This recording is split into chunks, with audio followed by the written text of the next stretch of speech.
I just wake up in the morning and I yell a lot, even though it's way too early. It's fun though. Wake up, wake up, wake up!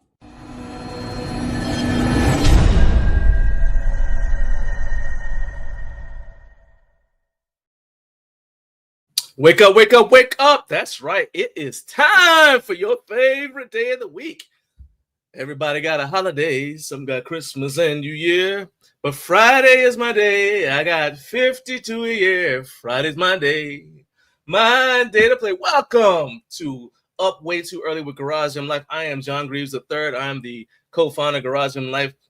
And you guys are in for a treat if this is your first time checking out this show, because we are going to talk about the topics that matter to the home gym community. We're going to talk to brands and influencers who matter to the home gym community, and we're going to get your opinions on those topics along the way live. All right, which is something that is unique in this space. So if this is your first time, well, actually, whether it's your first time or not, do me a favor, hit the like button. But if it's your first time, please hit the subscribe button. If you are watching on Instagram, welcome. Please do me a favor and hit the follow button. Go ahead and follow Garage Gym Life. Hey, head on over to YouTube and subscribe on YouTube as well. Okay. Now, the other thing is that I want to get input from you. Remember, I said that we get your opinions along the way, and we do that through the live chat. So when I bring up a topic, I want to hear, and I say, hey, what do you guys think? I really want to know what you guys think. So if you're watching on Instagram, I'm looking to my head, turning my head this way, because that's how I see Instagram. And I will see your comments if you are on Instagram. So put your comments in the comment section on Instagram. If you're watching live on YouTube, go ahead and put your comments. And if you are part of the replay gang, shout out to the replay gang, go ahead and put those comments in the comment section on replay as well. But anyway, the point is, don't be shy. Don't hide. You know, I understand lurking, but don't lurk. It's not necessary. This is a safe space. Okay. So just jump right in and be a part of the conversation. Now, let me go ahead and tell you what is on today's show. In the first hour, we'll have news and other things. That's where I tell you guys about stuff that has come across my radar that I've discovered that I feel should matter to the home gym community. You guys can also bring up your own topics if you like. If I didn't hear about it, go ahead and throw it in there, and we will discuss them. And then we also, in news and other things, you get to find out what I'm mad about this week. So we're going to have a brand new segment of Recliner of Rage, which is our most popular segment. And that is where basically I get to go off about something that has betrayed me related to my home gym. And today was almost a 3-part rage, okay? Because I'm mad at multiple things. I had to it was a neck and neck race. It's like, what am I the most angry at? Okay, we had to narrow it down. I don't want my rage to be diluted. I don't like diluted rage. I want my rage to be focused. Okay, so it's going to be Recliner Rage, and I've picked out something. I said, well, what made me the absolute angriest? And I picked out the thing. All right, so you guys going to hear about that. And then in the second hour, I got Trevor Greenberg from the Two Disgruntled PMs podcast. He's coming back. He was actually one of our guest segments on Recliner Rage last month. But he's coming back because they actually interviewed me on their podcast. I know some of you guys have already watched it and have put comments on the video. I appreciate that. But for those of you who are interested in finding out more about the journey to create Garage Gym Life, to create this show specifically, you can go ahead and check out their podcast. It is available on YouTube. I put the link to it in the YouTube description. And I will actually post the link in the live chat here on StreamYard, so you guys can check it out. But do me a favor, go support them. They got a great show. And so Trevor will be coming on. He's going to be talking about his home gym and how that helps him in this process. He's got an interesting journey. And so we'll be diving into that. And then in the third hour, Michael Tabors from Jungle Gym Reviews will be joining us to talk about what he's doing, about his process, about growing his YouTube channel. He's actually one of the content creators who you guys said you wanted to hear from. And so I'm excited to get him on and get him, get him to talk about, what's led to success, what's what any pitfalls or life lessons he's learned along the way. So, like I said, it's going to be a good time. All right, and then we may push in the final hour, 9 a.m. We'll do a quick short segment of you pick the topic. It's just gonna be random stuff. That's where we're gonna talk about wife carrying. Okay, I've discovered this recently, and it was amazing. So yeah. So in the final hour, that'd be 9 a.m. Eastern time.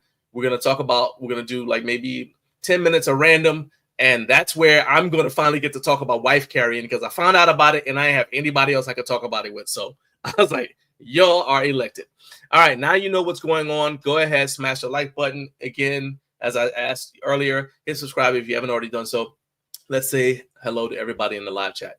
All right, so first up, my guy Carlos, CBS TCR says, wake up, wake up, wake up. Let's go. Hey, look, we hit the ground running, all right? We hit the ground. First of all, we sleep standing up.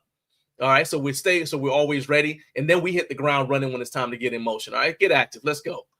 All right, my guy Jared Martin says, good morning. Got his coffee. Eric Echoes, what's up, Eric? Says, I have to stop myself from calling you E-Rock, because that would definitely show my age. All right, but just know in my head, when I say Eric, I'm actually saying E-Rock. All right, what's up, Eric? He said, let's go. T-Dog, this is Trevor. All right, he couldn't wait to be on the show. He's in the live chat. That's what I like. Well done. Excellent work by you, Trevor. That's what I'm talking about. He says, Carlos, thank you for supporting my show. Let's see here. Jared says, we need to talk about the shirt the guest is wearing in the thumbnail with the always give up saying there. Hey, look, that is something that you guys can address to Michael when he shows up. All right. I'm not going to interfere with that. My Jonathan from No Fate 24/7. He says, oh, we singing now. Man, look, I got a song in my heart and I want to share it. Okay. All right. How could I not, when I got so much hope for the future? You know what I'm saying? How could I not? I got so much hope for the future. Let's see who's on Instagram. Holmes MM1 has joined. Brad Curtis Face has joined. Fawaz Awash has joined. That's the best I could do. I'm sorry. I know I probably butchered that. I apologize. Marie Mashad 24 has joined, and Oliver Ishak 135 has joined. What's up? You guys do not be shy. Make sure that you are throwing some comments out to join the conversation. Look, Carlos liked the song. All right, and let's see here. Addicts. Hey, Donnie, what's up? Addicts Clubs and Maces. Can't wait to see you guys at Home Gym Con in less than 30 days. All right, cannot wait to see you. This is an interesting question right here. So we had Carlos came on for Recliner Rage, and he said he was mad at his bench. So we took steps. The entire chat was up in arms, like, Carlos, you need to get your life together, right? So Carlos has a bench that should be arriving today if it has not already arrived. So I cannot wait to see Carlos's new bench that's going to be actually designed for human use, adult human use. All right, that way you could take your old one and maybe buy another one just like it and throw them both in the trash. All right. See, Eric, I'm telling you, I try to tell you, I'm in my 50s, man. So he said, I haven't heard E-Rock in a while. I used to get called that all the time. I'm telling you. Anyway, let's see here. Tommy, what's up, Tommy? Tommy, as y'all may not know, is one of the backup singers in the Recliner Rage video. He said, I'm here looking for that Recliner Rage merch. We might have to work something out, Tommy. I'm trying to figure out what it should look like, though. All right. And Carlos said he is waiting for the bench. He's at the mailbox waiting for his bench as we speak. All right. Okay, so now you know who's in the live chat. We've said what's up to everybody. Let's go ahead and dive head first into news and other things.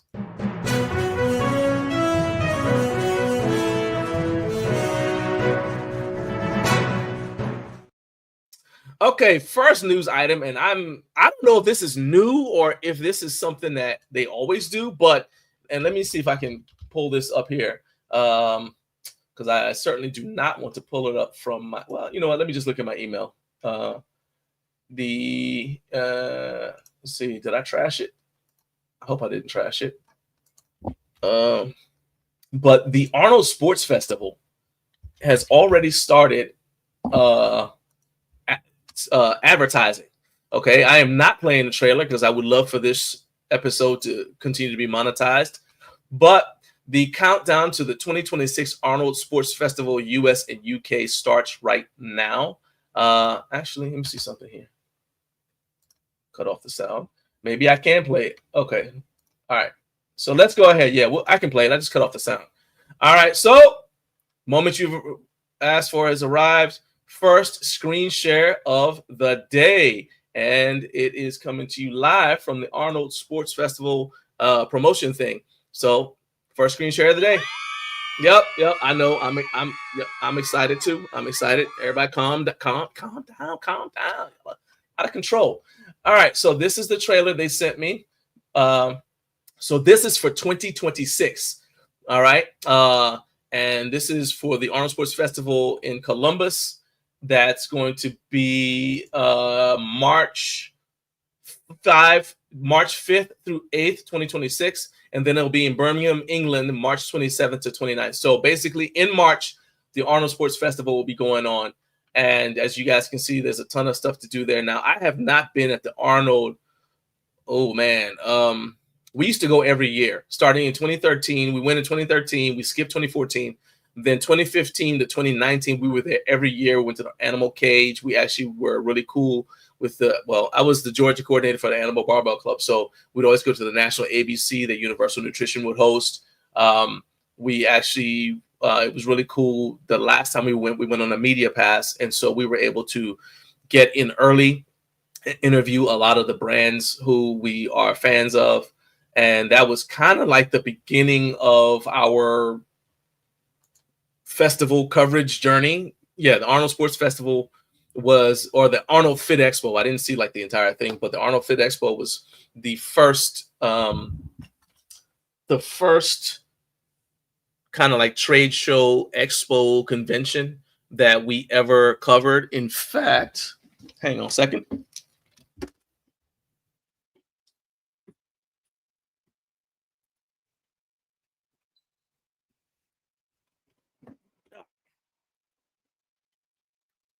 I thought I had these in here and I was right. So I still have, let's see.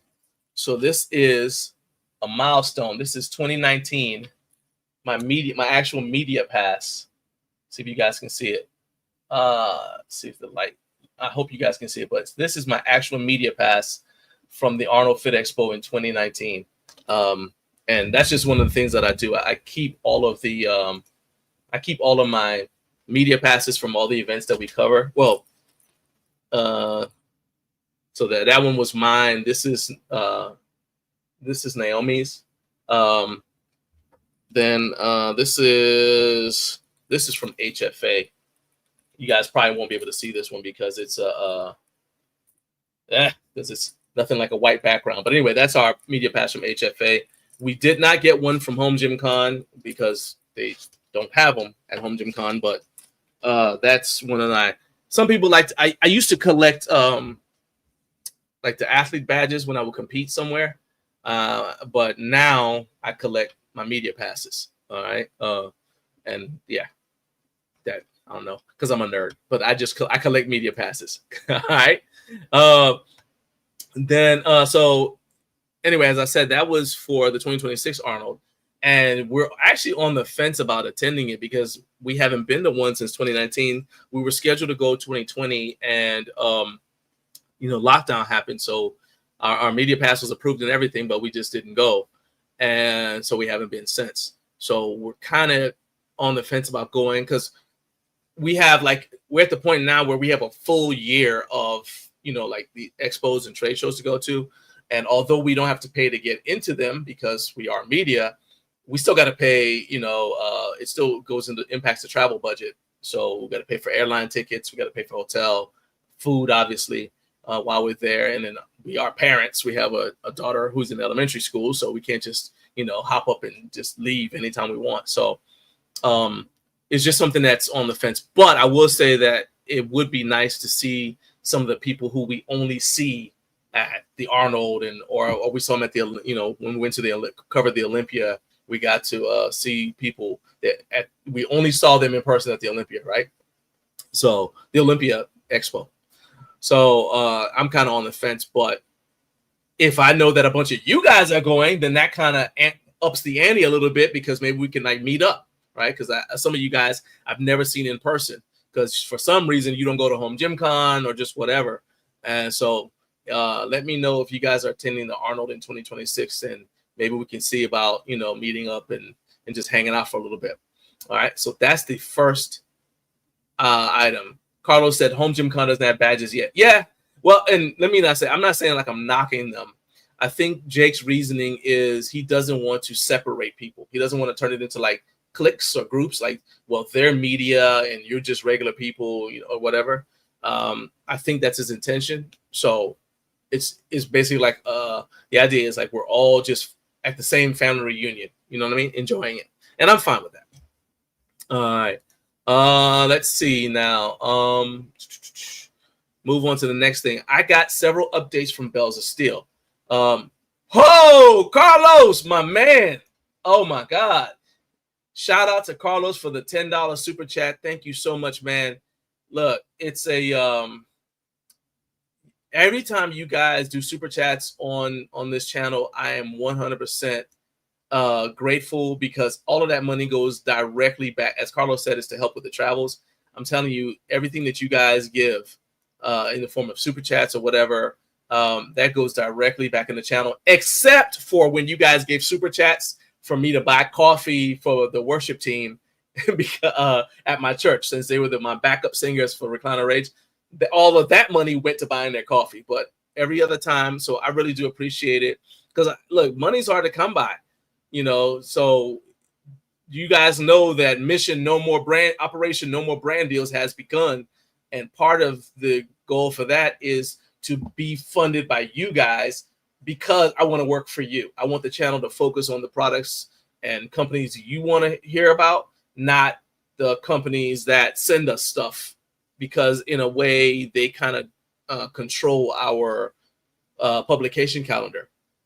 I don't know if that makes sense, but basically, if we are doing a brand deal, we have a contractual obligation to talk about that product. We don't have an obligation to talk well about that product. We still give our honest opinion, but we have an obligation to talk about that product on a schedule, right? So if I say, hey, they send something to us, they want to know when we're going to talk about it. We're like, all right, well, the video is going to come out on this day. Well, that means I can't talk about anything that day except what that company has paid for. We get to the point where we are supported by you guys, then we get to talk about what you want to talk about. And to a certain extent, you guys decide when the video comes out. So I want to work for you guys. And so this super chat helps. That's one step closer to doing that. So I appreciate you guys. And hey, if this is something that you want to get behind, please throw a super chat in there. You don't have to go $10 like Carlos did. $1. I think the smallest amount you can give is $1.99. So if you want to do that, please go ahead and do that. And I promise you all the money will go back into the channel. But Carlos, thank you so much, man. I appreciate you so much. T-Dog said content creators are just like us. Yeah, to a certain extent. Yeah. To a certain extent. I mean, we're all people, man. We're all people. We just spend more time on this thing than, the casual viewer. And for some of us, man, this is and you'll understand that for some of us, this is like for me, this is my retirement plan. This is what I want to do for the rest of my life. That's what I mean by retirement plan. And for some people, this is like the thing that they feel like this is their passion. And I feel that people should be compensated for their time when they do something to provide a service. But at the same time, you don't need to put me on a pedestal. You don't need to put me on a pedestal. So, hey, I'm literally just John. Michael Brantley, what's up? What's up? My man has arrived. He's fresh off of showing his abs on the internet, I'm sure. What's up, my man? Hey, and I ain't mad at you. You motivate me. Keep it up. Hey, this is actually a good question by Jerry. It says, this is actually a good topic. Are you guys being financially conservative until Home Gym Con because you have a hefty wish list? That's actually something that I'm interested in hearing from you guys about. There's 704 you watching right now. I want to hear from you. Are you are you being financially conservative right now because you're planning on attending Home Gym Con and you want to take advantage of the discounts there? Or maybe you even have some other thing that's coming up. You're like, well, I want to wait till, some specific like Labor Day sale or something. Or maybe you work at a job that gives you a bonus and your bonus hits in the summer. You're like, I got to wait until then. So if you're being financially conservative right now because you're waiting for a specific event, let me know. Put it in the comment section because I want to know and so we can talk about it. I think that's a great topic. Let's see here. Carlos said TikTok has put him on a pedestal because of me. Well, we'll talk about that. You know what? All right, Carlos, you have officially you trying to rearrange my dang show, okay? I've got this topic further down in the rundown. We'll get to that in a second, all right? I'm going to star that. We'll get to that, okay? Just relax. Always trying to take control. All right. Trevor says, I've been holding off on buying just about anything for this entire year, waiting for Home Gym Con to try and snag some deals. That makes sense. I really believe that Home Gym Con is going to be the new Black Friday for the home gym community, because you essentially don't have to worry about shipping costs because you can rent a U-Haul and everything you can fit in that U-Haul is under the same shipping cost. And it's definitely going to be cheaper than if you were to pay shipping on all that stuff, especially because it gives you the advantage of buying stuff from multiple brands, right? You're buying stuff from multiple brands, but paying one shipping cost, which is your U-Haul rental fee and fuel costs, I guess. So I really think that that's one of the things that Home Gym Con has the potential to be a game changer for in terms of the home gym community. You know what I'm saying? Trevor says, I live in Louisville and I have access to a truck. Oh, so he's not even paying for U-Haul. So that might be a lot of back and forth. Back and forth. All right, I'm going to pick this. All right, throw this in the back of the truck. I'll be right back. I'm headed to the house. Hey, I ain't mad at you at all. I ain't mad at you. Let's see. Eric said, I've been saving for Home Gym Con for months. Exactly. And what I like about this is Home Gym Con is an opportunity to get together with friends who you haven't seen all year, unlike Black Friday, which to me is like you interrupt your gathering with your family to go out and, just do crazy stuff in the streets. All right, wrestling grandmothers for Christmas presents.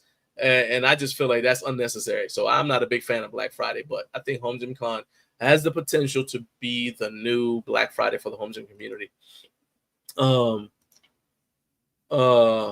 And Jared says, I think the crazy deals are diminishing over the coming years at Home Gym Con with the support of the for sale page on the Home Gym Con site.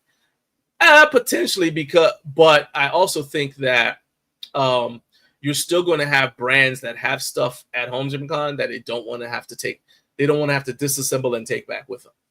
And so because of that, I think you'll still have a chance to buy the what do they call it when you buy like the demo, like when you go to a electronics store and you're like, well, I'll buy that. Give me that TV. That's the one that you guys have had out, right? It's already out of the box because it's technically used once it comes out of the box. Yeah. So I think that we'll still have a fair amount of that, but it is up to you guys to take advantage of that. But I think the for sale page is great because it lets you be selective about what you want to buy, right? And you can kind of plan a little bit better. My tag on this shirt. Shout out to Mission 22 for this shirt. I ordered this shirt last year. I ordered this shirt last week. It showed up. It's very soft, comfortable, but I didn't take the tag off, and I am paying for that right now because this tag is giving me the blues, just like all up. It's like I'm like want to do like that. All right, I don't like it, man. I feel like somebody scratching my neck. I don't like that. Floor model, yeah, the floor model, exactly. And let's see here. So Carp has a thing. Carp, so is that something that you're looking forward to checking out at Home Gym Con? Or is this something you're looking at? I know you ain't looking at buying that. But Carp said that RipFit's new racks look interesting. They're 3x3 with 1-inch holes and 11 gauge steel, looks like. I will be doing a booth tour RipFit. I actually just got an email from them yesterday.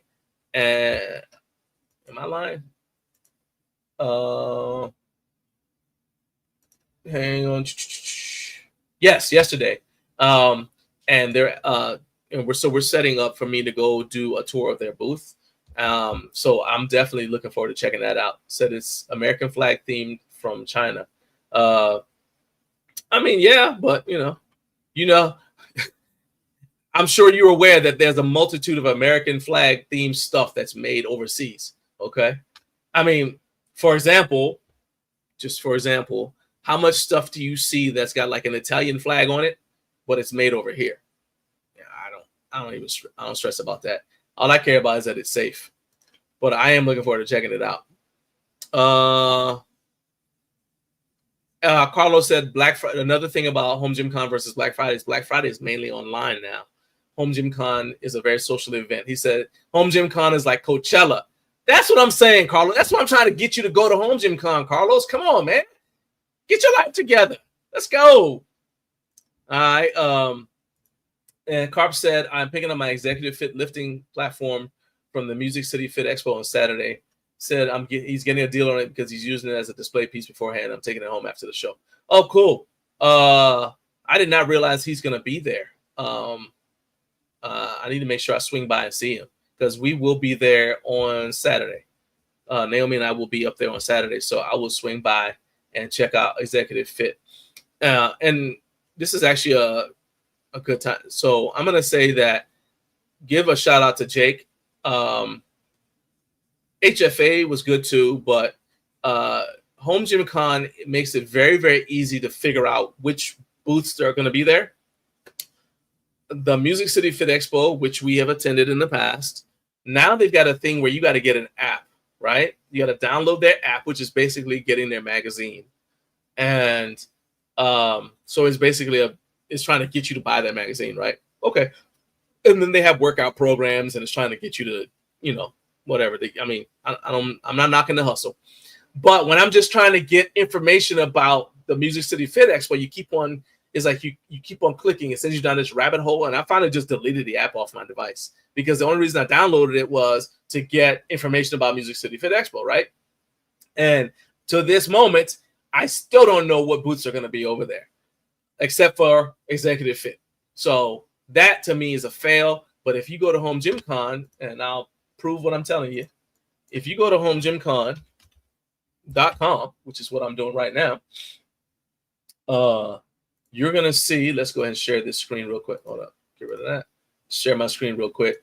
If you go to the Home Gym Con site, all right, see that right there? Vendors, full vendor list, along with so bam, now you know everybody who's there.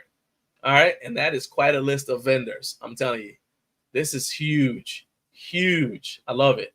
And then you can also check out the floor map so you know where everybody's going to be, so you can kind of plan. So, okay, well, I'm going to go here, then here, then here. You know what I mean? And you can plan it out in terms of where you're going to go. That to me that's a bigger deal than I think event organizers know, because I don't want to just wander, especially in a situation where I've got a limited amount of time at a place. I don't want to just wander. I want to be strategic and plan it out and say, I'm going to here, then I'm going to go here, then I'm going to go here. You know what I mean? All right.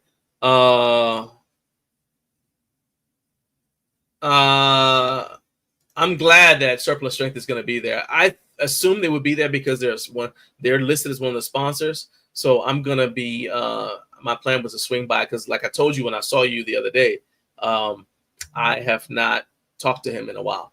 So I just want to swing by, see how he's doing. BJ, what's up, man? He said Home Gym Con is like an estate sale for meatheads. You know what? That's probably the best way to put it. Best way to put it. All right, let's move on to the next item. You guys keep on talking about that topic if you want. And although the Instagram people seem to be scared to talk, we do have people on YouTube ain't scared of nothing. They're talking. So I'm going to keep on going with my next topic because I got an update, as those of you who are on the Bells of Steel newsletter list should have gotten. We got updates from Bells of Steel, and it includes a new product that they call a Pandemonium Squat. Okay, and this is it right here. So this is supposed to be a combination Viking press, lat pull down, pendulum squat, and lever machine. That's a lot going on. Okay, but they are trying to. I think the email said they're all about the multi-purpose life. Now I kind of share. So I love Bells of Steel. I love what they do for our community. I love they're actually sponsoring us to go to Home Gym Con. So I'm not knocking them, but I also have reservations because I think Kurt Stasvold from the Kurt Locker says this all the time. The more things something does, the less likely that thing is to do those things well. At the same time, it's in a home gym. You want to have things that do multiple things because space is at a premium. So you got to kind of strike that balance. But I'm interested to see how they make this work. They did mention, Kat did tell me that they potentially are going to have multiple prototypes at their booth at Home Gym Con. So hopefully this will be one of those prototypes, because if it is, I'm definitely going to check it out and just see what it's got going on. What you call just interesting, if that makes sense, right? Jared. Is that, you know what? Is that something? Hopefully that's not something that you told Bells of Steel. I would not be happy if I found out that they took your idea. Like you told them the idea and then they took it. It's one thing if they just kind of, like somebody thought of it simultaneously with you. I'm hoping that's not what happened. So you posted something. You did suggest it. Okay. So that's going to be one of those where I hope they give you credit, because I didn't actually plan on doing this. The situation that happened with I think a lot of Bells of Steel, and I don't see them as the kind of company that would do this, but just like the situation that happened with Mark from Flex Marks the Spot and Iron Bull Strength, I don't think that, even if it's a casual, like you say, hey, I got an idea for this, I think that you need to give credit to the person who gave the idea. Okay. Part of it is because of my journalism background. From in college, they started telling us you don't take credit for something somebody else originated, right? In terms of an idea. I know the business world says you can't trademark an idea. You can't get a patent on an idea because you have to spend the money to develop it. But I think in terms of just doing the right thing, if you come up with an idea and then you suggest it to me, I should give you credit. And you guys notice that I try to do that with what I do. If somebody gives me an idea, I know, Carlos, I had to take it down. All right. I see his frustration. I say, like, if somebody gives me an idea, I'm going to mention that person gave me the idea. I say, shout out to so-and-so, you know what I mean? And to me, that's the minimum you should do. That's at least you could do. That's the least you could do. At least you could do that, right? So, yeah. Michael Ackerman says, hello. What's up, Michael? What's going on, man? Hey, this is your first time on the show. I appreciate you jumping in here, being a part of the conversation. Let's see here. Don't be shy. Go ahead and join in the conversation. We're talking about products right now. Let's see here. Now, Jared, you had a question. You had a question about surplus strength. You said the UPS and the racks, is there much else they do? You said, I just don't know much about that company. So surplus strength they were the ones who they came out, those big overbuilt storage shelves that you see a lot of brands have.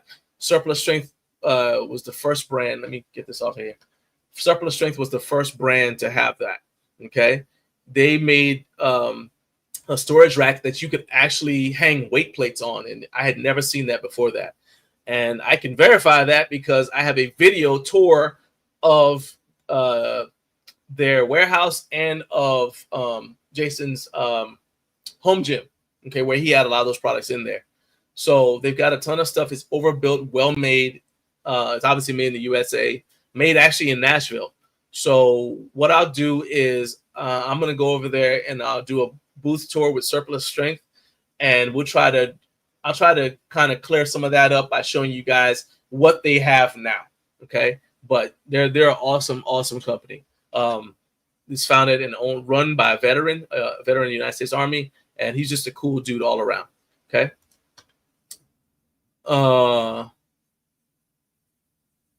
And let's see here.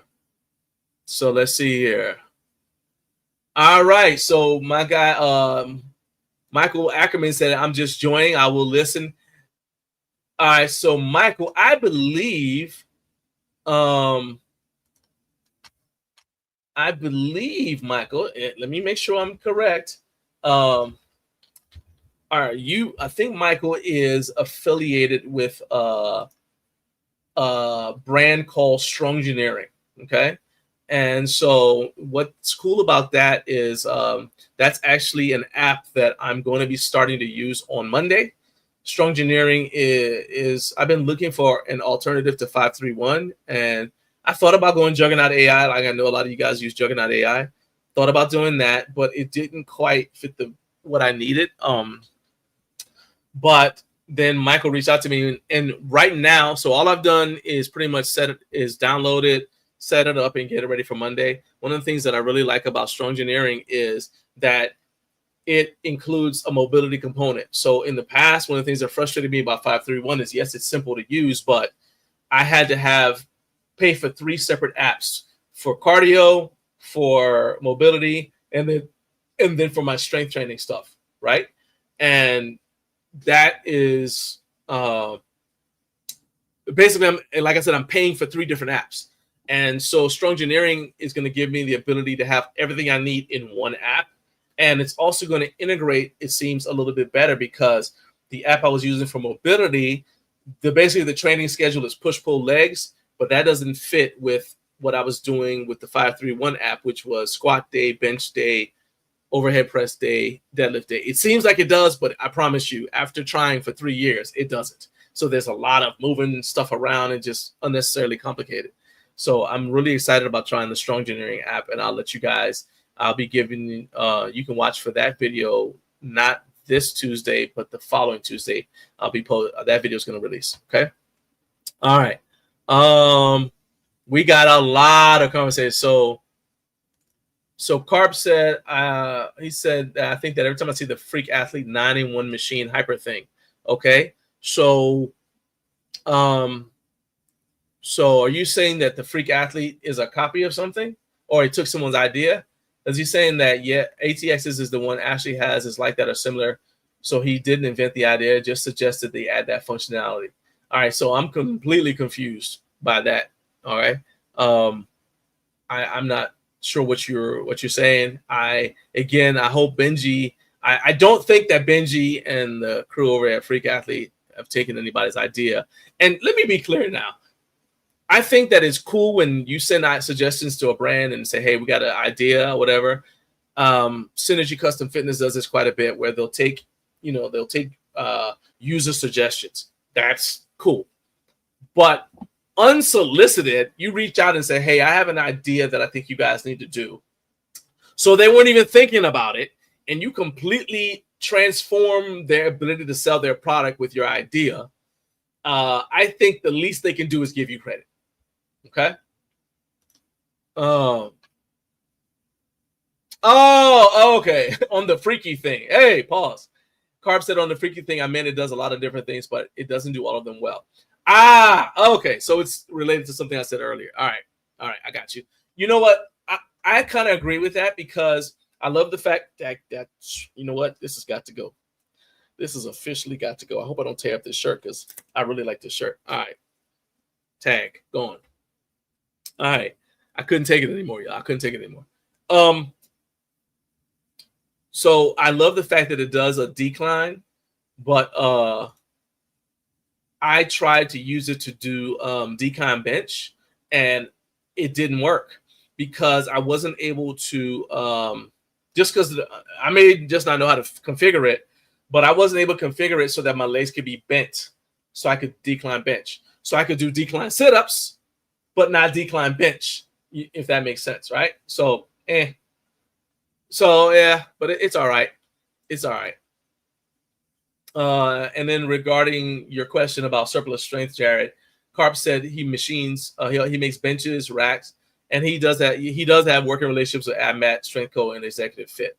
But yeah, I'm telling you, if you're looking for a brand that's a made in the USA small company that you can support, you know the money's going to somebody who's a solid dude, I highly, highly recommend Surplus Strength. In fact, I recommend them without hesitation. All right, just because I like his character. Okay, after having met him a bunch of times. Okay, all right, that was a lot. All right, so we've only got time to talk about one other thing, and that is Bells of Steel is expanding. They're going to they're expanding into Australia, the UK, and the EU. And apparently Australia might be live for those of you who are watching in Australia, good evening. But Australia should be live by July of this year. And they're thinking that they'll have the EU and the UK by December, by end of 2025. So I think that's awesome. Apparently the holdup was a 3PL because you understand that they're shipping products. Third-party logistics is gonna have to handle it, and so that not every company wants to handle heavy packages like that. They want to handle like T-shirts and things, So it's a work in progress. But the reason I bring this up is because Bells of Steel is looking for you guys to hit them up. I would suggest hit them on Instagram because they're looking for you guys to hit them up with recommendations of content creators, influencers, whatever you want to call them, who they can partner with, who are based in the EU, the UK, and Australia. So if you have somebody that you want to recommend to them, that's your opportunity to hit them up and let them know. And by the way, look, the Mission 22 shirt, it's very, very comfortable. Like I said, I ordered it last week. I believe in their mission. I think they're doing great things for veterans, and that's why I chose on Memorial Day, instead of spending money frivolously, I spent my money on, hey, you know what? I keep on doing this. I can just take this off the screen real quick so you guys can see the entire shirt. All right, so there you go. The shirt's really comfortable. I like where they position the logo because what it does is it makes it's going to broaden your shoulders. And I also hate shirts that have stuff on the back because I don't like people standing behind me. And you're going to stand behind me if you're reading what's on my back, right? So I don't like that. So there's nothing on the back. It is very, very comfortable. I believe it's Bella Canvas, which for those of you who know, that's the best T-shirt material. So shout out to it. I know I had to take the tag off, but that's my fault. I should have taken it off earlier. All right. Now let us move on to the next thing. I told you guys Operation No More Brand Deals has begun. My goal is to be 100% supported by you guys. I mentioned it earlier. Please, the way that you can do that is simply to just become a channel member. So let me go ahead and run this real quick. Hey, I don't want you to just watch this video. I need you to like, subscribe, and if you're already a subscriber, I want you to join our channel for 99 cents a month so you can help us improve YouTube for the home gym community. Okay, back to the video. All right. We got 1 minute. 1 minute for me to tell you guys this, all right? I'm going to tell you now, and I'm going to tell you during random. And that is, please go and subscribe to my guy, Carlos, from CBS TCR. He has been so supportive of the channel. He has 807 subscribers, and he's trying to get to 1,000. So Carlos does videos on tech. He does stuff showing himself lifting weights. and he also does like video game playthroughs, and then he also does movie reviews, right? So please do me a favor, go support him. He is the first person anytime I have a guest on and I say, hey, go subscribe to that person, Carlos goes and subscribes to them like almost immediately. So I'm asking you guys who are watching, there are 710 of you watching right now. Go subscribe to Carlos. I've got the link to subscribe to him in the description for the video, for this video. I'm putting his channel information in the live chat right now. So please go and subscribe to him and show him some support. All right. I don't expect you guys to watch every video, but look, Carlos is one of us. Do me a favor, go subscribe to Carlos and help him grow on YouTube. Okay. He's a good dude, and I like supporting good people.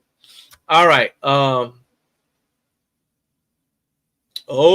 Ashley said about Freak Athletes, says so many things to say. It's good, but not great. Say it's the company that pushes only good feedback. That's not good. If 332 don't like you, we don't like you either.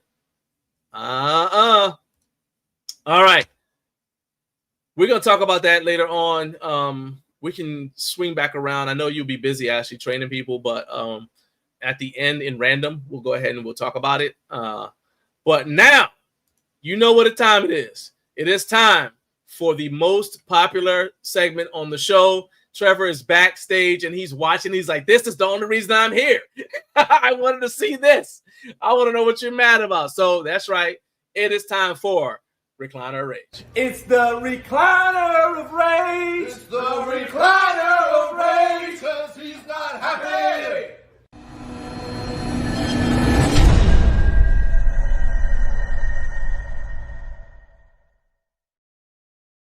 All right, look, I'm going to say this as calmly as I can. All right. Today's Recliner of Rage is dedicated to the pegs for the wall control pegboard. All right. We're going to start with a positive. All right. So this is my wall control pegboard. This is my first one. And this is it right now. You guys see, I chose red pegs because that red and black is where it's at. Okay.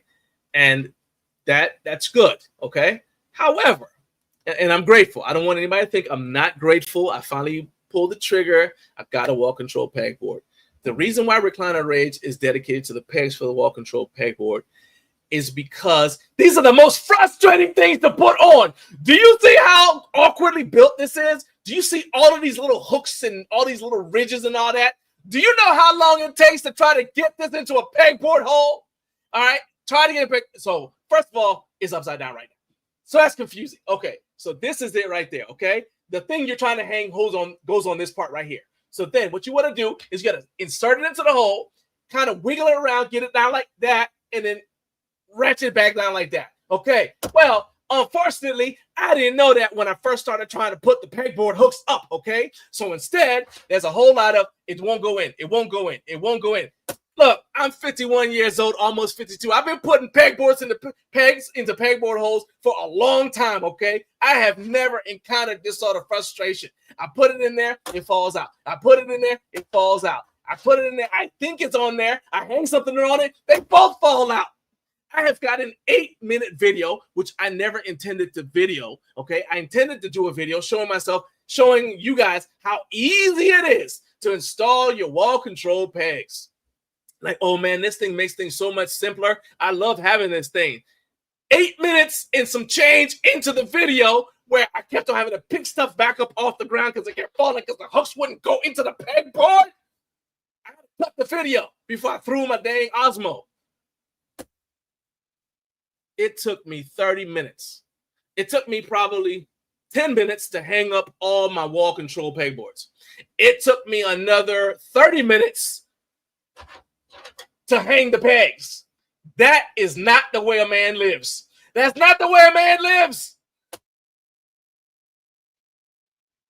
And I know some of you guys are like, oh, what's the big deal? It's just pegboard hooks. I did it and it was fine. Well, good for you. It took me a long time. We didn't study pegboard hooks in school, okay? I went every day. Well, I went most days. So maybe they studied it on the one day I skipped class. But I promise you, we didn't study pegboard hooks in school, okay? And I'm just telling you, this is unnecessarily complicated. I realize it's supposed to make it hard for it to fall out once you have stuff hung on there. Yay, right, that's great. You know what it also does? If you put it on there, you're like, oh, that's the wrong spot. I need to move it and put it in a different spot, right? So that it'll work, so that all my stuff will fit. It's hard to take it out too.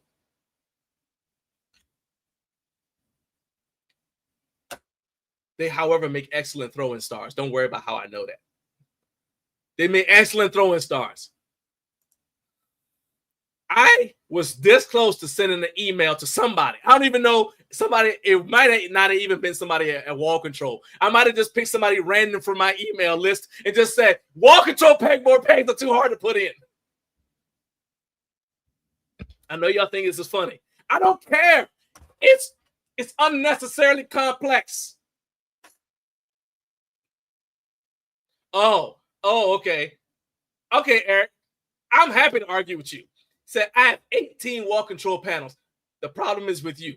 Guess what? That means you had 18 chances to practice. This was my first time.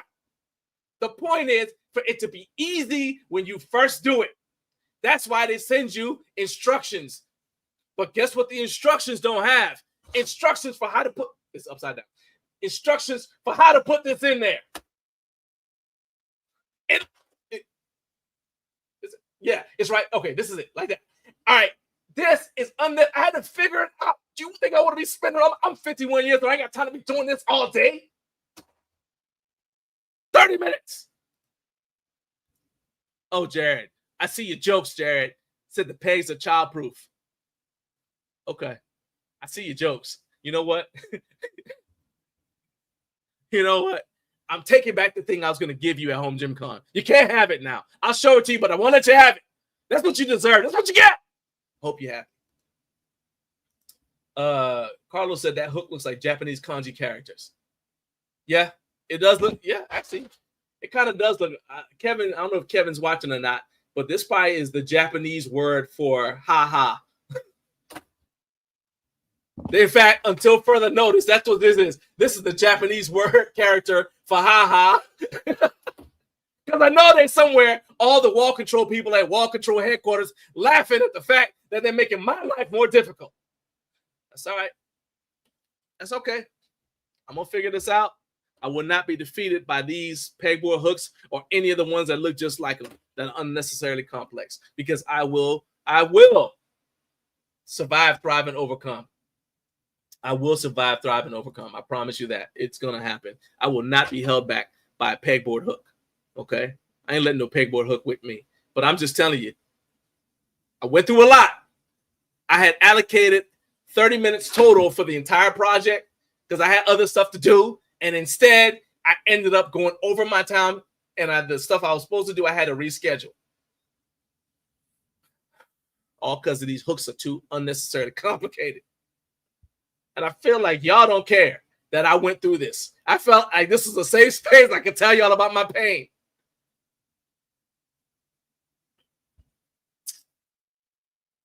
That's all right. I know who my friends are now. I know who my friends are.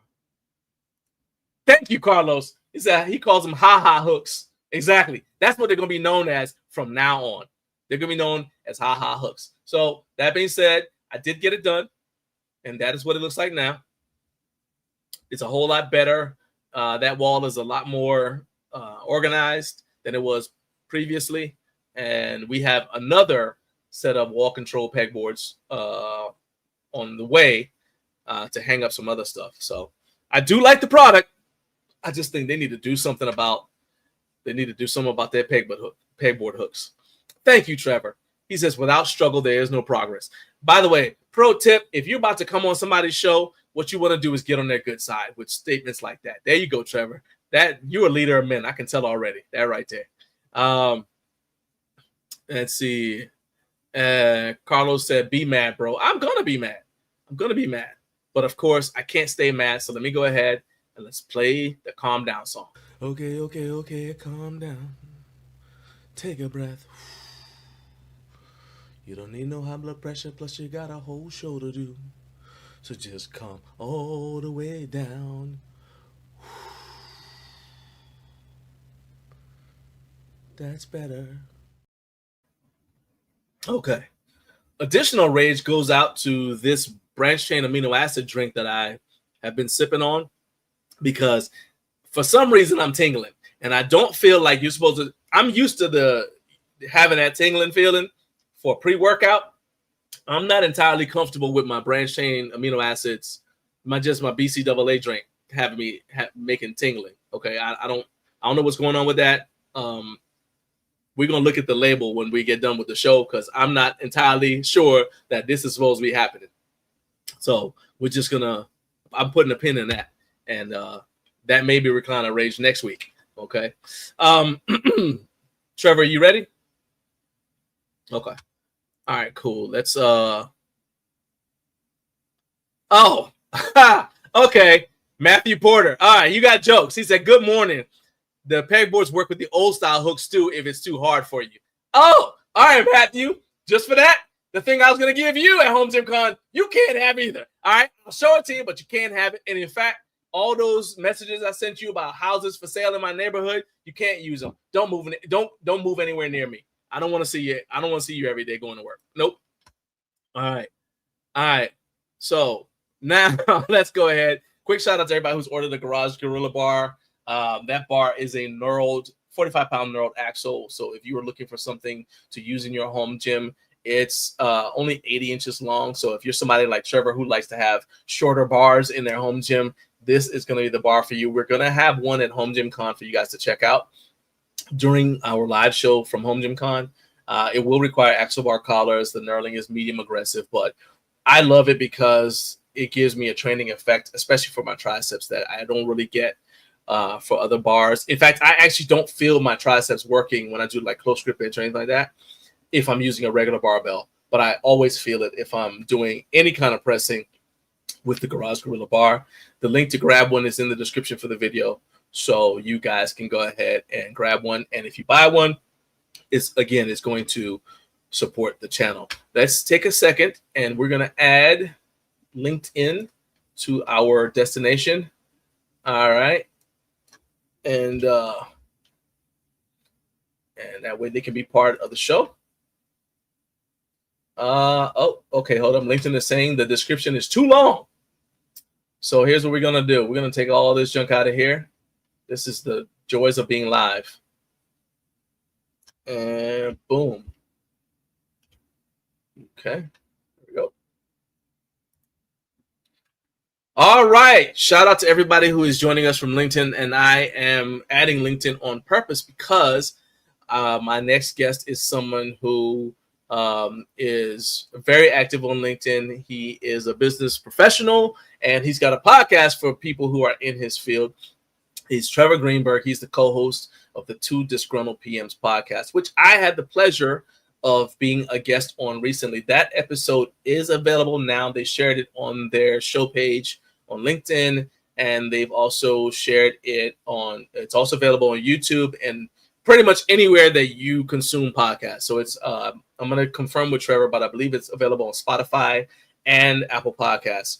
So I'm going to confirm with Trevor, but you guys go ahead, check it out. If you want to see some of my backstory, get some of the lessons I learned along the way as we're building Garage Gym Life, especially stuff related to how we came up with the concept for this show, you definitely want to check that out. So and obviously, like I said, I want to support people who are doing cool things. So go ahead and support that by going ahead and checking out the links. I'm going to have all of them in the description for this video here on YouTube. All right. So welcome to everybody from the Central Time Zone. And additionally, welcome to my guy, Trevor Greenberg. Everybody, show your love. Welcome to my humble show. Welcome to my humble show. However, I cannot hear you. It might help if I took myself off mute. I'm just saying that you had the perfect opportunity to say all the important stuff while you're muted. That way I can't contradict you because I didn't hear it. Well, I do have one thing to start this off with. You know, you're talking about the wall control stuff, and I'm reminded of something that you and I both know very well as a statement. This is why we can't have nice things. Yes. See what I'm talking about? It's like, See, you tried to get fancy, and it gave you problems. I mean, I don't understand. I feel like this was made by an engineer, and the engineer didn't have an actual person. See, this is where crackheads are important, because you can pay a crackhead to do anything, right? What you do is you grab a crackhead off the street, say, hey, man, we'll buy you food and give you $20. I just want you to take this hook, all right? Take this hook and hang it on this pegboard. And we're not going to tell you how to do it, because they didn't tell me how to do it when they sent it to me. All right, here, take this, hang it on there, and just see if this regular person can do it. All right, that's all I'm saying. That's all I'm saying. Do you know how I hung my accessories for my cable machine? And I thought my idea was genius. Okay. I put up the hooks with the shower rod that you can get at any Home Depot for like $10. Bought a 30-pack of weight-bearing S-hooks, hung it all on the shower rod, off the ground, on the wall, out of the way. Okay. And you said with a shower rod. Or a curtain rod. Curtain rod. Well, what's the load? Well, okay, these are just attachments, right? Yep. Okay, so because the first thing I thought was like, well, how's it going to handle all the weight? But I'm trying to think, like, what's the heaviest cable attachment? I think my heaviest cable attachment is something from Force 6 Fitness. It's their flat pull-down bar. Mm-hmm. That's not super heavy. I just don't know if if a shower rod or a curtain rod would be able to handle the weight. But I think that's a pretty good idea. That's a pretty good idea. No. And then you get a shelf on top of it. Yeah. I mean, I just wanted to for me, I wanted to have something that would put all the cable attachments in one spot, because without going way into the weeds, we had some cable attachments hanging on the wall behind the cable stack, our bells and steel cable stack, which is where we use them.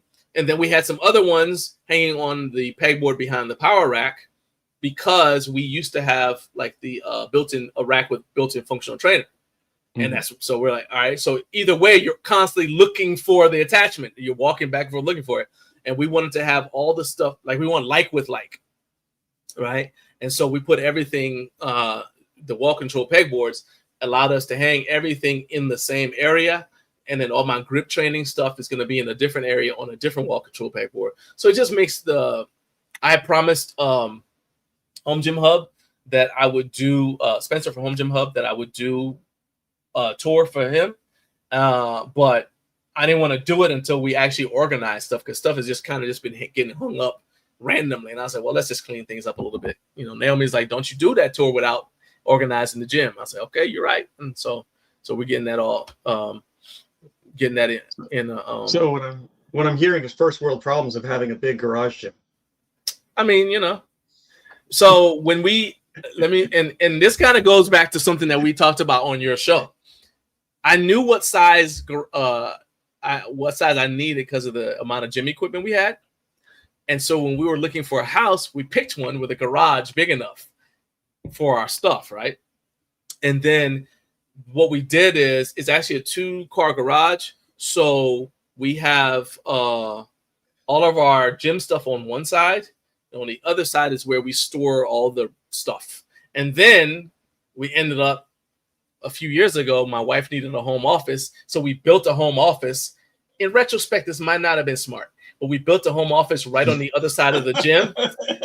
So I have to be careful, you know, when I'm doing certain things, because so I knew this was a problem when I got a PR, right? And I racked the weight. I'm like, yeah. And my wife sends me a text. My wife says, yeah, everybody on the conference call said congratulations. Oh, my bad. My bad. Tell them sorry, because they're like, she said that they were like, is he okay? And something bad just happened. I said, no, he just got a PR. Oh, tell him congratulations. Thanks. Sorry. So now I know. But yeah, so we picked out a house, not just like the kids, not just with like bedrooms for the kids, but also, hey, we're gonna put a gym in here. So we potentially got something that had a space to put, you know, to fit the gym equipment in there. And if y'all want to know why I said that relates to our conversation, you guys gonna have to go listen to the podcast. But we specifically talked about some stuff related to the Trevor situation. That all right. Carlos said again, you can pay a crackhead, but you can't make him do the job. I feel like my suggestion would have worked. Okay, all right. I feel like my suggestion would have worked. Joey Echeverria has arrived. What's up, Joey? Liberty Physical is here. What's up? What's up? All right. Thank you for joining the show. I think this is your first time, so thank you for getting up way too early with Garage Gym Life. And the real Stormtrooper on Instagram said something. I want to see if you agree with this. He says Titan Fitness is the best. All right. I absolutely don't agree with that, but I want to see what you think. I wouldn't agree with that, but I'm also kind of hypocritical in that aspect because I have a Titan Shorty bar that I use daily because it was $100 when I got it. Okay. Okay. Well, how long have you had it? A little over a year, I think. Okay. And it's still working well? It holds weight, goes up and down, does the job. There you go. Okay. All right. Well, you know what I mean, because you're an Olympic lifter, so I'm saying like you don't have any issues with the sleeves. See, y'all see how Trevor's trying to be difficult already. Okay, he showed up trying to be difficult. You're an Olympic lifter. You're a weightlifter. I was. So you guys are concerned about the spin on the sleeves. That's you know what I mean. Well, so I had a different bar when I was doing that. Okay. All right. Because so that's what I'm asking you. That's what I'm trying to find out. Because at our old house, I had space. I had height. I had everything you want in a garage gym. In our new house, I have none of that. I feel like we still might have room, but didn't you confess? Didn't you admit to me that part of it is because you got other stuff in the garage? You got plenty of room, but you put other stuff in the garage. Well, when we were looking at houses, we were looking for the kids, for the basement, for all the stuff that the wife wanted, and then every time we looked at a house, she'd look at her things. I looked at the basement and the garage. Those were my two things I looked at. This is the way. This house had a really nice basement, and the garage had kind of a cutout in it because she wanted to put her car in it. So it had a cutout where it was a perfect space for a gym. But you got to make compromises sometimes with. Of course, yeah. If she wants to park inside, I'm not against that. Yeah, I'm not. Yeah. So all right. So I took what I could get, started setting everything up, and then realized the error of my ways. Okay. So I have 84 inches of height, which is barely enough for most racks. So you're in the garage, right? Or are you in the basement? Yes, garage. Okay, you're in the garage. Well, it's kind of both because the garage and the basement are on the same level. Oh, okay. Which is technically below the house, so it's kind of a weird situation. It's a barrage. Okay, got you. Yeah. All right. So here's my question. So you're better at having it in the garage than you are if you were to put it in the basement. So we're really trying. Basement's finished with carpet and everything. I'd have to completely redo it. Why? Do you want to put a gym over carpet? Yeah, that's why they make mats. But I have an office. I have a man cave. I just have no space. I got you. So the office, the man cave, and all that. So that's where you are right now. Yes. Got you. Okay, that makes sense. Okay. All right. You and I are going to have a long conversation at Home Gym Con. We're going to have a long conversation and you got to understand too that I think that was actually, so we didn't plan on talking about this. Okay. I have a full list of questions I did plan on talking about, but we somehow got sidetracked onto the topic of Trevor's basement. So that's fine. Because I think that a lot of people have this image or impression of a home gym as being like kind of like grungy or whatever. But because my first two jobs out of college were working at a public gym, both of which had carpet, and then they had mats. It wasn't stall mats, but it's like the fitness mat. It's basically a thin stall mat. And what they did was they only put those mats underneath the places where, so like dumbbells would get dropped, or they had a mat underneath the power rack. things like that. And then they would have like an exercise mat underneath each one of the cardio pieces. So in most of it, so basically I had to vacuum the gym. That's one of my jobs. I had to vacuum the gym because there's carpet everywhere. And so the idea of having a gym over carpet doesn't, unless of course the carpet's white. But the idea of having mats over carpet isn't foreign to me because I'm like, well, that's what they do in public gyms all the time. So yeah, I got you. But I also understand you're like, well, this is like my office, and I don't necessarily want to have, all that. Well, I wouldn't mind having a squat rack in my office. Oh, now we're making progress. Because next thing you know, what I was gonna what's his name? I have push-up bars off camera that I, middle of the day, I'll just go over there and knock out a set just to get them done. Yeah, because I mean this, so this video here. Let's take a second. This was your previous.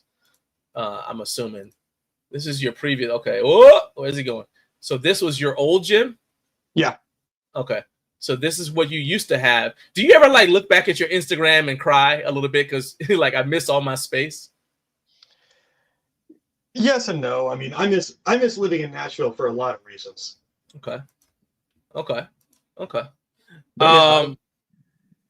Carlos said I'm in a different phase of training now. I got you. Carlos said he had his first apartment gym set up over carpet, but he also had mats now. Yeah, it says.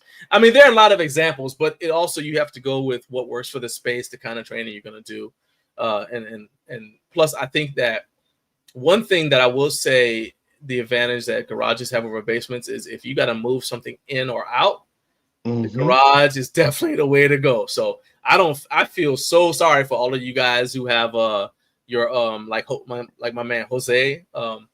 Who I think his last name is Gonzalez. He has his basement gym, and I'm just like, dude, how did you get all that stuff down there? He's got like all that Prime Fitness equipment. He's got tons of stuff in there. I'm just like, dude, I don't see how you did that. Like my back was just thinking about moving all that stuff in there. I saw a guy on Marketplace locally. He had a full Iron Master setup. IM 2000, bench, dumbbells, everything, selling for almost nothing. And I went over there, borrowed my wife's uncle's truck to go pick it up, went downstairs, looked at the basement, looked at how much of work it was going to be. And I was like, no, I'm not. It's not worth selling this stuff on resale market and doing all the work. I was like, no, I'm out.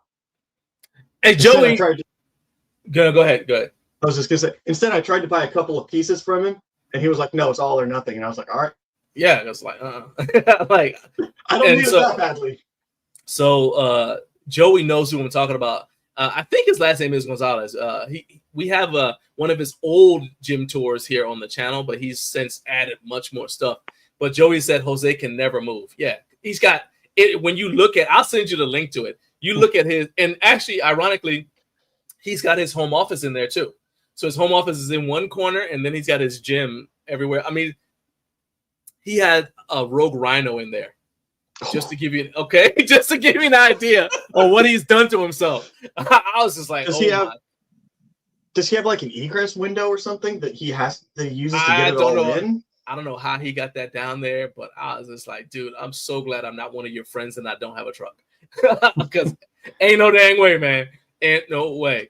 All right, let's actually start with the questions that I was supposed to be asking you, but we got sidetracked somehow. You guys are about a month into your podcast, the two disgruntled PMs that I mentioned before. Yep. So we're getting Carlos is showing you some love. He said if y'all haven't already, go check out the episode with me. He said it's a great time. I had a good time talking to you guys. And from what I can tell you, that's common to your guests. So just in general, how's it going?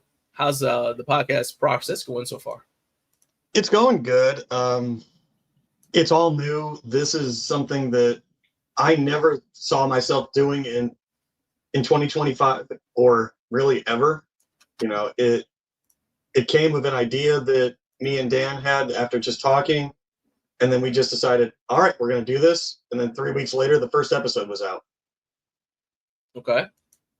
But I mean, like, what's been like, I don't know. So I gave you guys feedback when I was on as a guest. What's been the feedback from guests? What's been the feedback from the people who watch the episodes? In terms of, because it's like, especially like I was saying in the beginning of any sort of venture like that, the most terrifying thing is when you publish it and you then wait for somebody to watch it or listen to it, right? And I remember experiencing that when I went live with this show, and I was like, is it going to be just me? Like, I was fully prepared to be the only one on the show, right? But as far as watching or whatever, right? And I had a guest. I had Mike Reed. I don't even remember how I talked Mike into doing it, but he agreed to do it. He was my first guest. And I was just like, man, this could be just me talking to him and nobody in the comments, and it could just be just a crash and burn failure. One episode and done. So I understand what it feels like when you first release your podcast and you're waiting for people to actually watch it. So how is that going as far as response from the guests and response from the people who consume the content?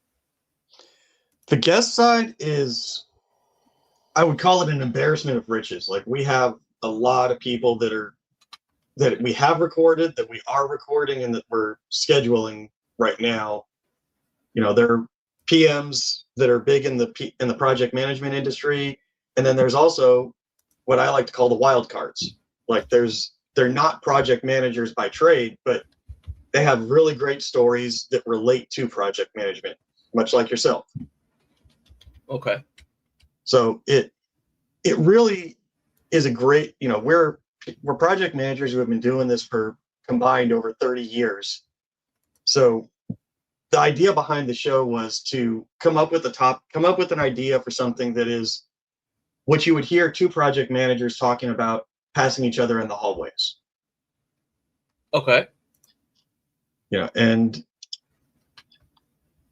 we came up, you know, because we were struggling a little bit for how to drive the show and kind of a true north of the show, we decided to come up with our mission statement, which is, our goal is to bring honest conversations, education, actionable tips, and humor to the field of project management.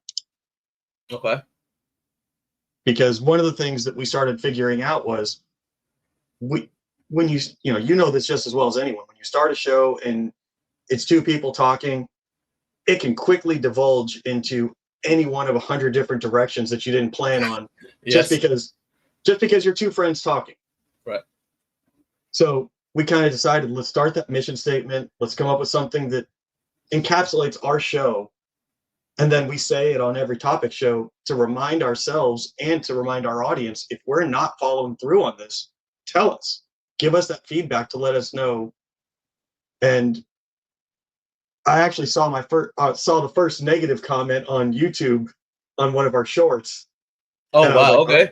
And I was like, okay, you know, I'm no stranger to negative comments through LinkedIn stuff, but on YouTube it was a little different.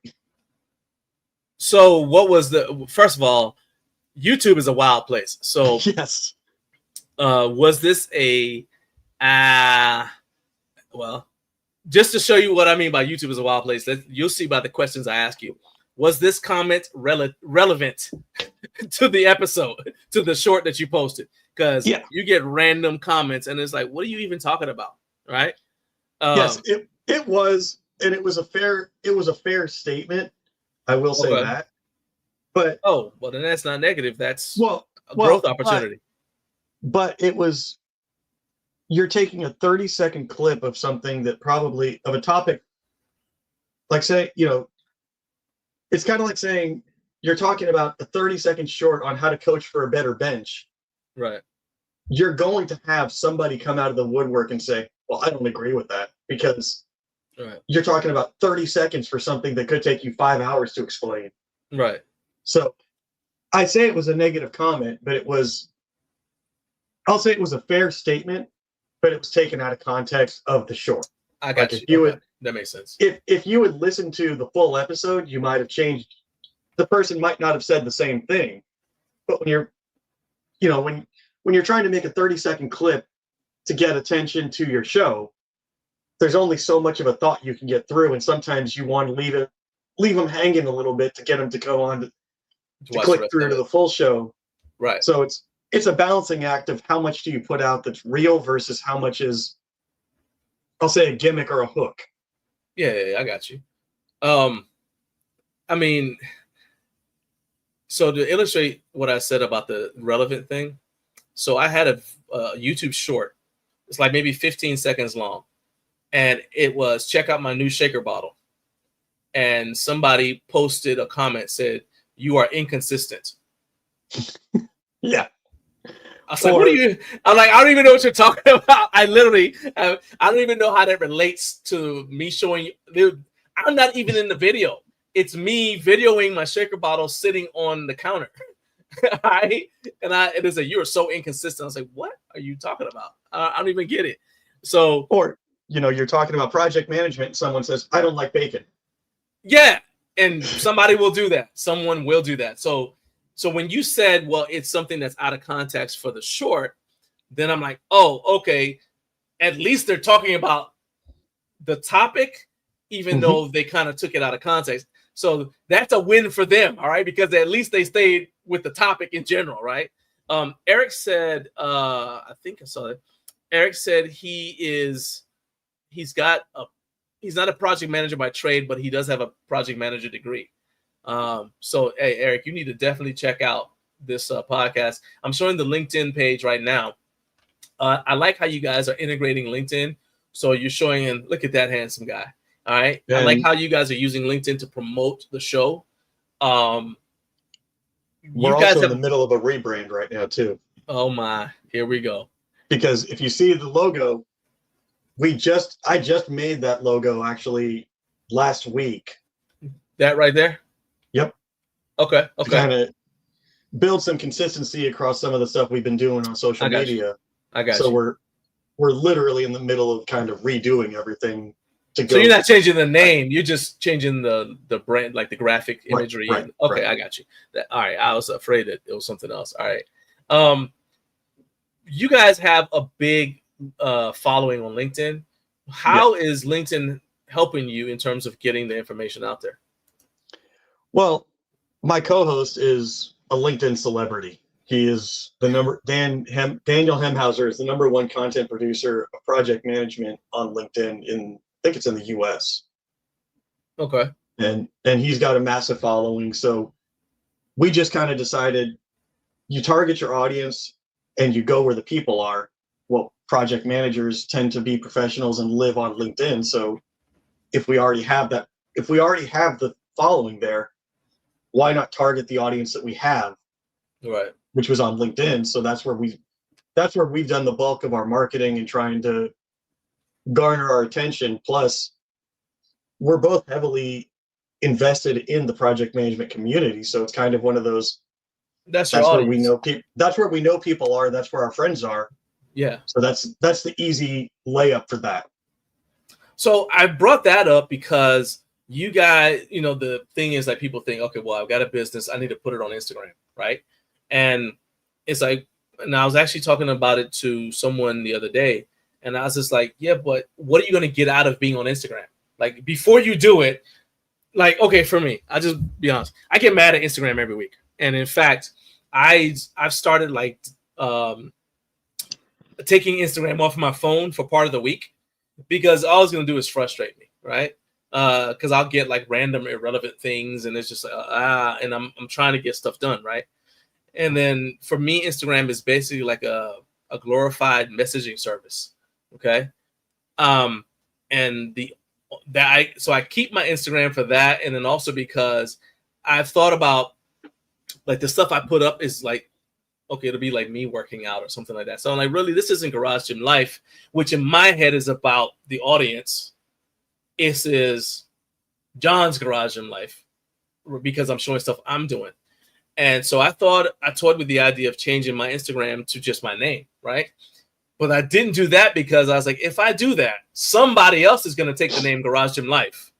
And I would go ballistic, because not because I'm just like, oh, it's my name or whatever, but because I know they're going to do something out of pocket and people will assume it's me, and then I'll have to answer for it. So you have to strike a balance between having something just to stop somebody else from having it and having something because it's going to actually benefit you.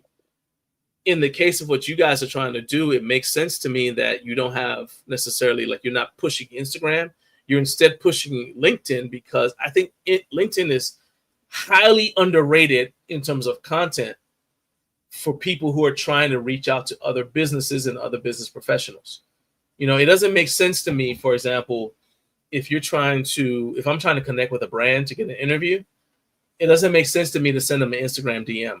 I'll do it if that's the only way to get in touch with them. But to me, it's like, I'm trying to establish a professional relationship.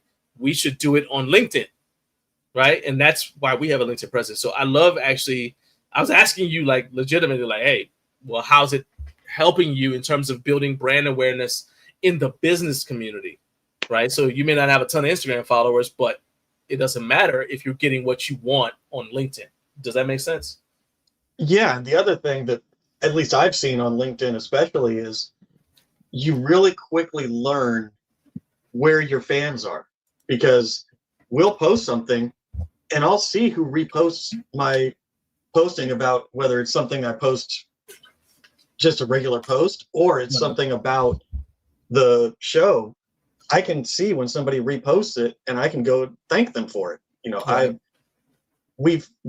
I've seen it firsthand that people will share stuff and we're getting exponential growth through that, or exponential eyeballs, just because somebody sees value in what we're putting out.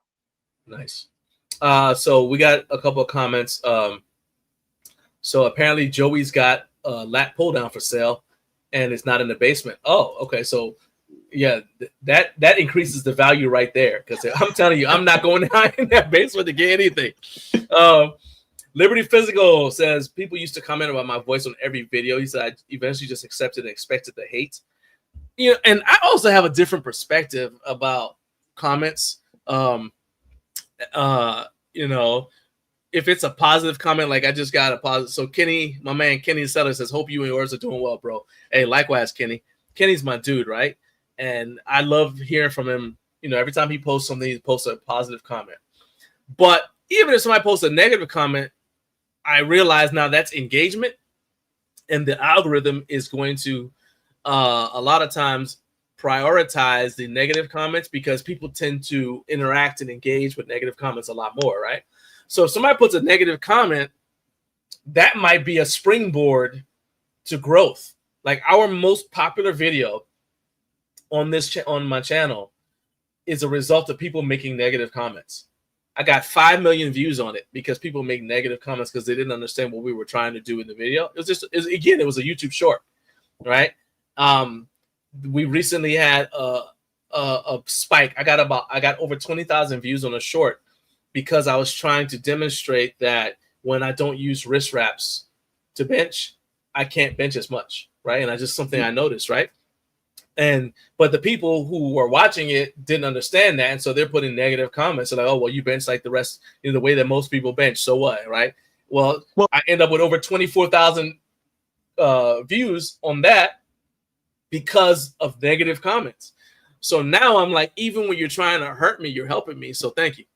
You know. But that goes right back to the first point of, it's a 30-second snapshot of something that takes longer to explain. And, you know, it goes into a lot of things, I guess, in society, where you start talking about, you're seeing a snapshot and then you're not asking, well, let me see the 10 seconds before and after that video to see if it's taken proper context. The thing go ahead, finish. I was just going to say, and that's something, as I'm building those shorts, I'm very, you know, I've got to be aware of, as I'm building these things, is, am I getting a point across? Or am I just, you know, what's my goal in this short? Is it to get a point across? Is it to get attention? Is it to leave them wanting more? You know, you really have to be aware of these things and can't just throw out, oh, well, that's a 30-second soundbite. Let's just throw that out there and see how it goes. 100%. People tell me all the time that I need to cut up the show into sound bites. And I'll tell you, Body Solid does a great job of it. I had Scott McDonald from Body Solid on, and he did he didn't do it. He had somebody do it. But Body Solid does a great job of cutting out pertinent stuff that makes a good short. Whereas I see a lot of people, they'll take stuff, and I don't mind if you're on my show, and you want to take something from it and make it into a short, have at it. I don't mind. That's just helping me out, right? But it underscores the challenge, because what I might turn into an Instagram reel, and the goal there is just for people to see it, isn't going to necessarily help me on LinkedIn, where brands are going to be sensitive about negative feedback and negative comments on something. So you want to make sure that you're very clear with your messaging on something like LinkedIn. On YouTube, it's kind of like, if I get hate, fine. It's still going to make the show grow. But I also have to make sure that there's not too much of that, because who's going to want to come on a show to get, to potentially get negative backlash if they come on the show? You know what I mean? It's like, I can't be what's that guy, Pat McAfee, who does the NFL stuff, who wears a tank top. He doesn't care what you say about him, right? But if you go on Pat McAfee, everybody who goes on there knows I'm going to get a strong response to whatever I say on this show. So I have to decide whether that is a good idea for me, depending on what I'm trying to promote, Well, part of it goes back to, I don't want to say brand positioning, but how do you build yourself as what your persona online is? Like Snoop Dogg, for example, is one of the, you see Snoop Dogg and you say, hey, you want to smoke? And he says, no. You kind of go, what? Yeah. Because he's built that brand and that's his image around him.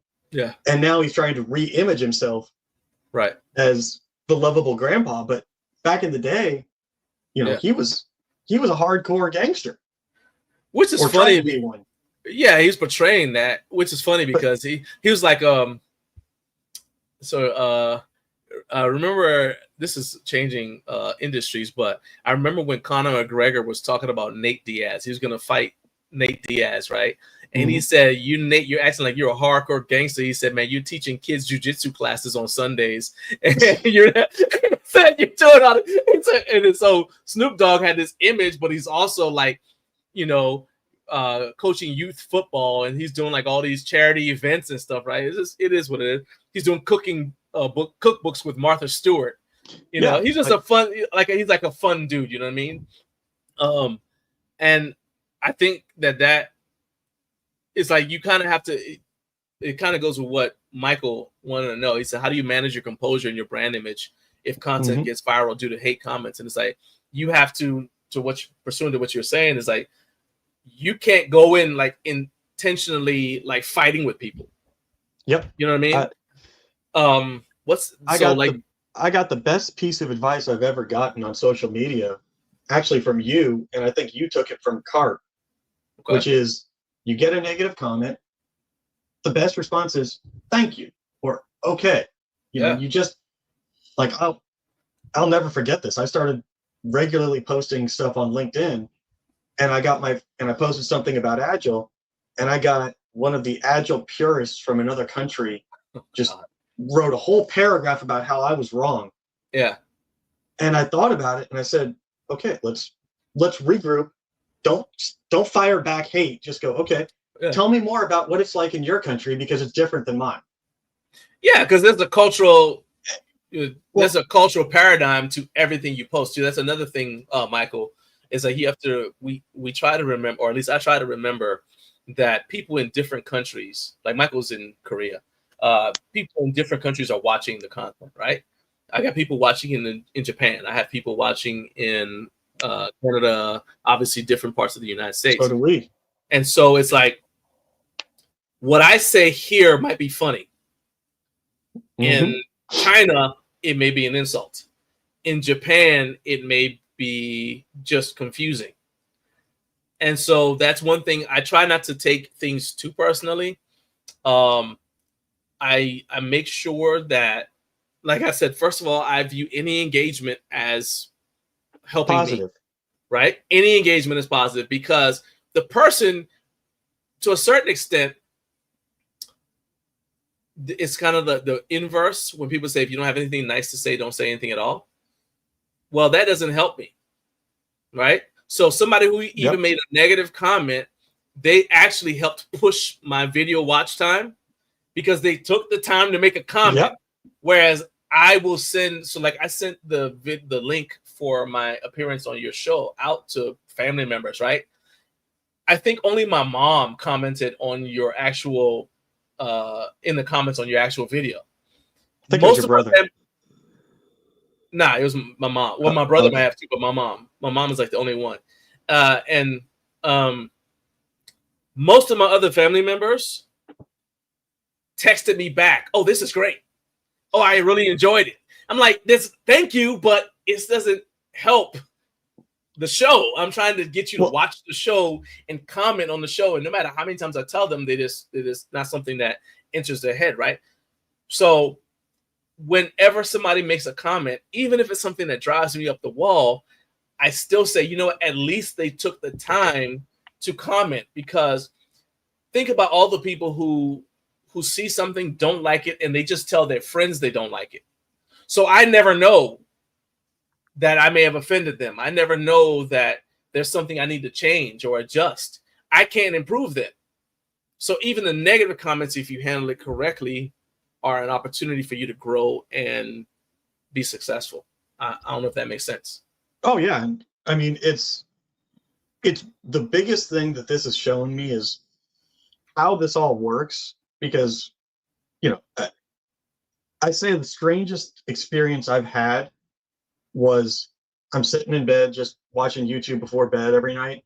Yeah. And I'm scrolling, and then all of a sudden I see one of my videos pop up on my feed.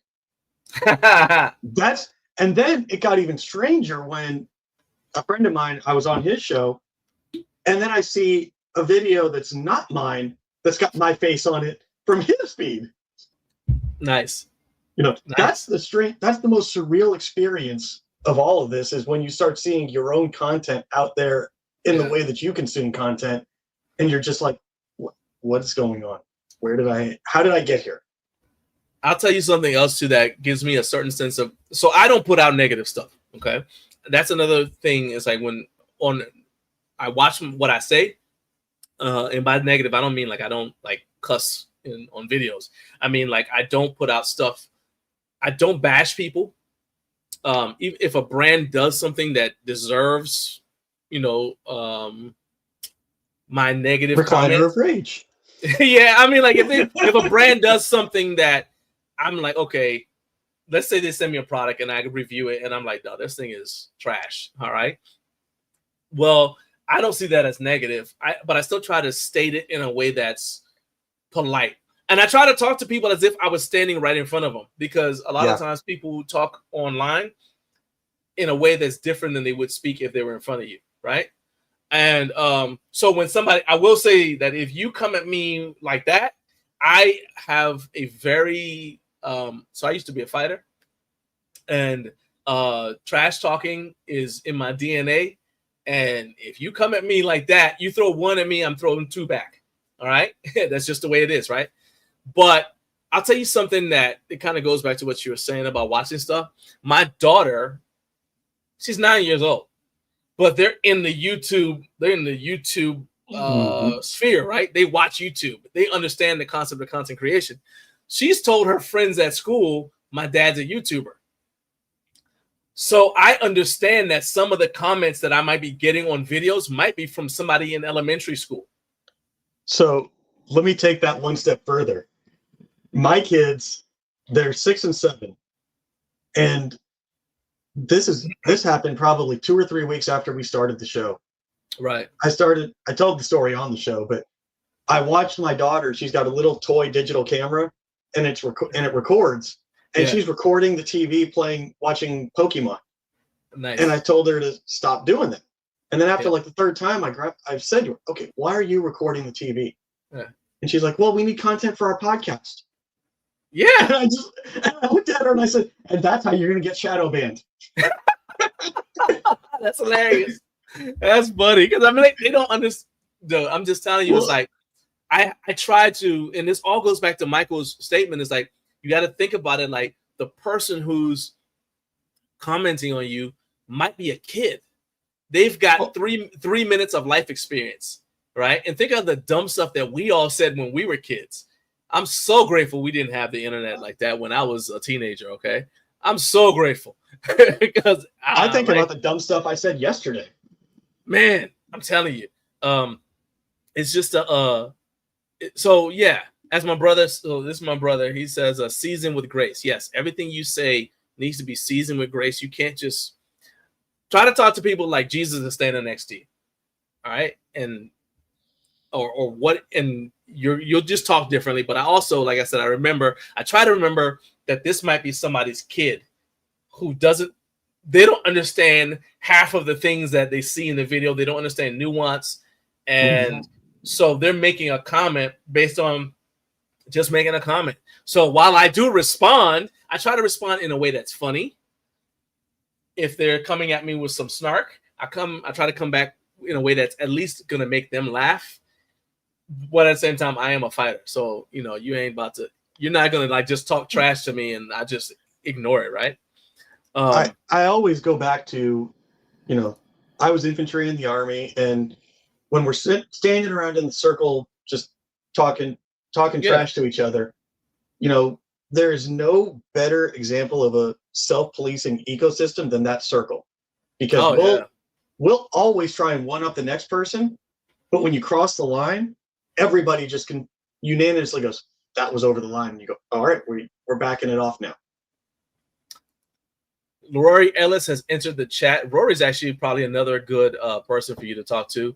He's a fellow member of the United States Army, and he's got a few innovative products. I was about to say an innovative product, but he's actually got multiple innovative products. And I think that you guys would enjoy talking to him from the standpoint of project management and building a brand from the ground up. So I'll connect you guys if you'd like to get in touch with him. But he said, "What's up, Kinsey?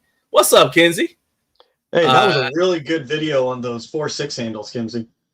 Oh yeah, I like the way. Well, when she was on, and I was talking about how I like her approach to doing reviews. I really do. I find myself watching the videos. Was that the one where she was doing the headstand or the handstand? No, she was comparing the rotating and non-rotating. I know she did a video where she was doing like a handstand, and I was like, "What in the world is going on here?" But it was just interesting. So I like I like how she approaches creating the content. Let's see here. Carlos mentioned that he did comment on your video. Yes, he commented. Yes, he did. Yeah. Yes, he did. Yes. And I appreciate that. Thank you. Yeah. And then that's it. And let's see here. And my brother said, yeah. He said, yeah, you season with grace, but don't. We used to bounce at a club, and he's like, yeah, but don't bring that junk to the club, though. Just remember now, we're nice guys, but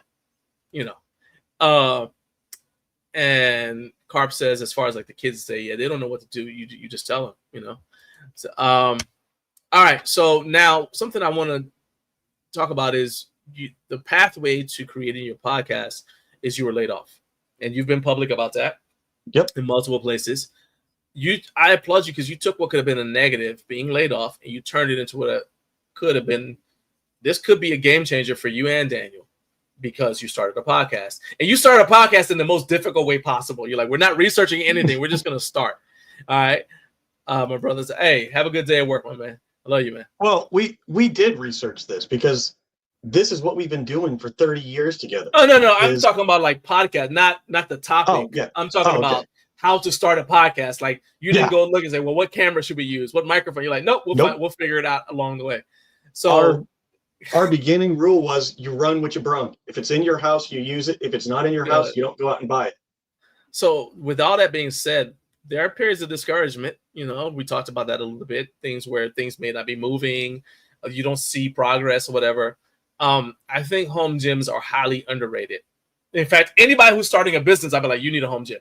I don't care if it's just a treadmill, because there'll be days when you just there's actually no goal that's associated with it. You just need to thrash yourself and bleed off negative emotion. So how has having your home gym helped you in your startup journey? Because you and your co-host, Daniel, are both home gym owners. So how is that helping you guys? Dan is actually in the planning phase of his home gym. He's planning one. Is he going to Home Gym Con? No, he lives in New Jersey. They got flights from. Hold on, let's go look at the dang airline. Don't you start.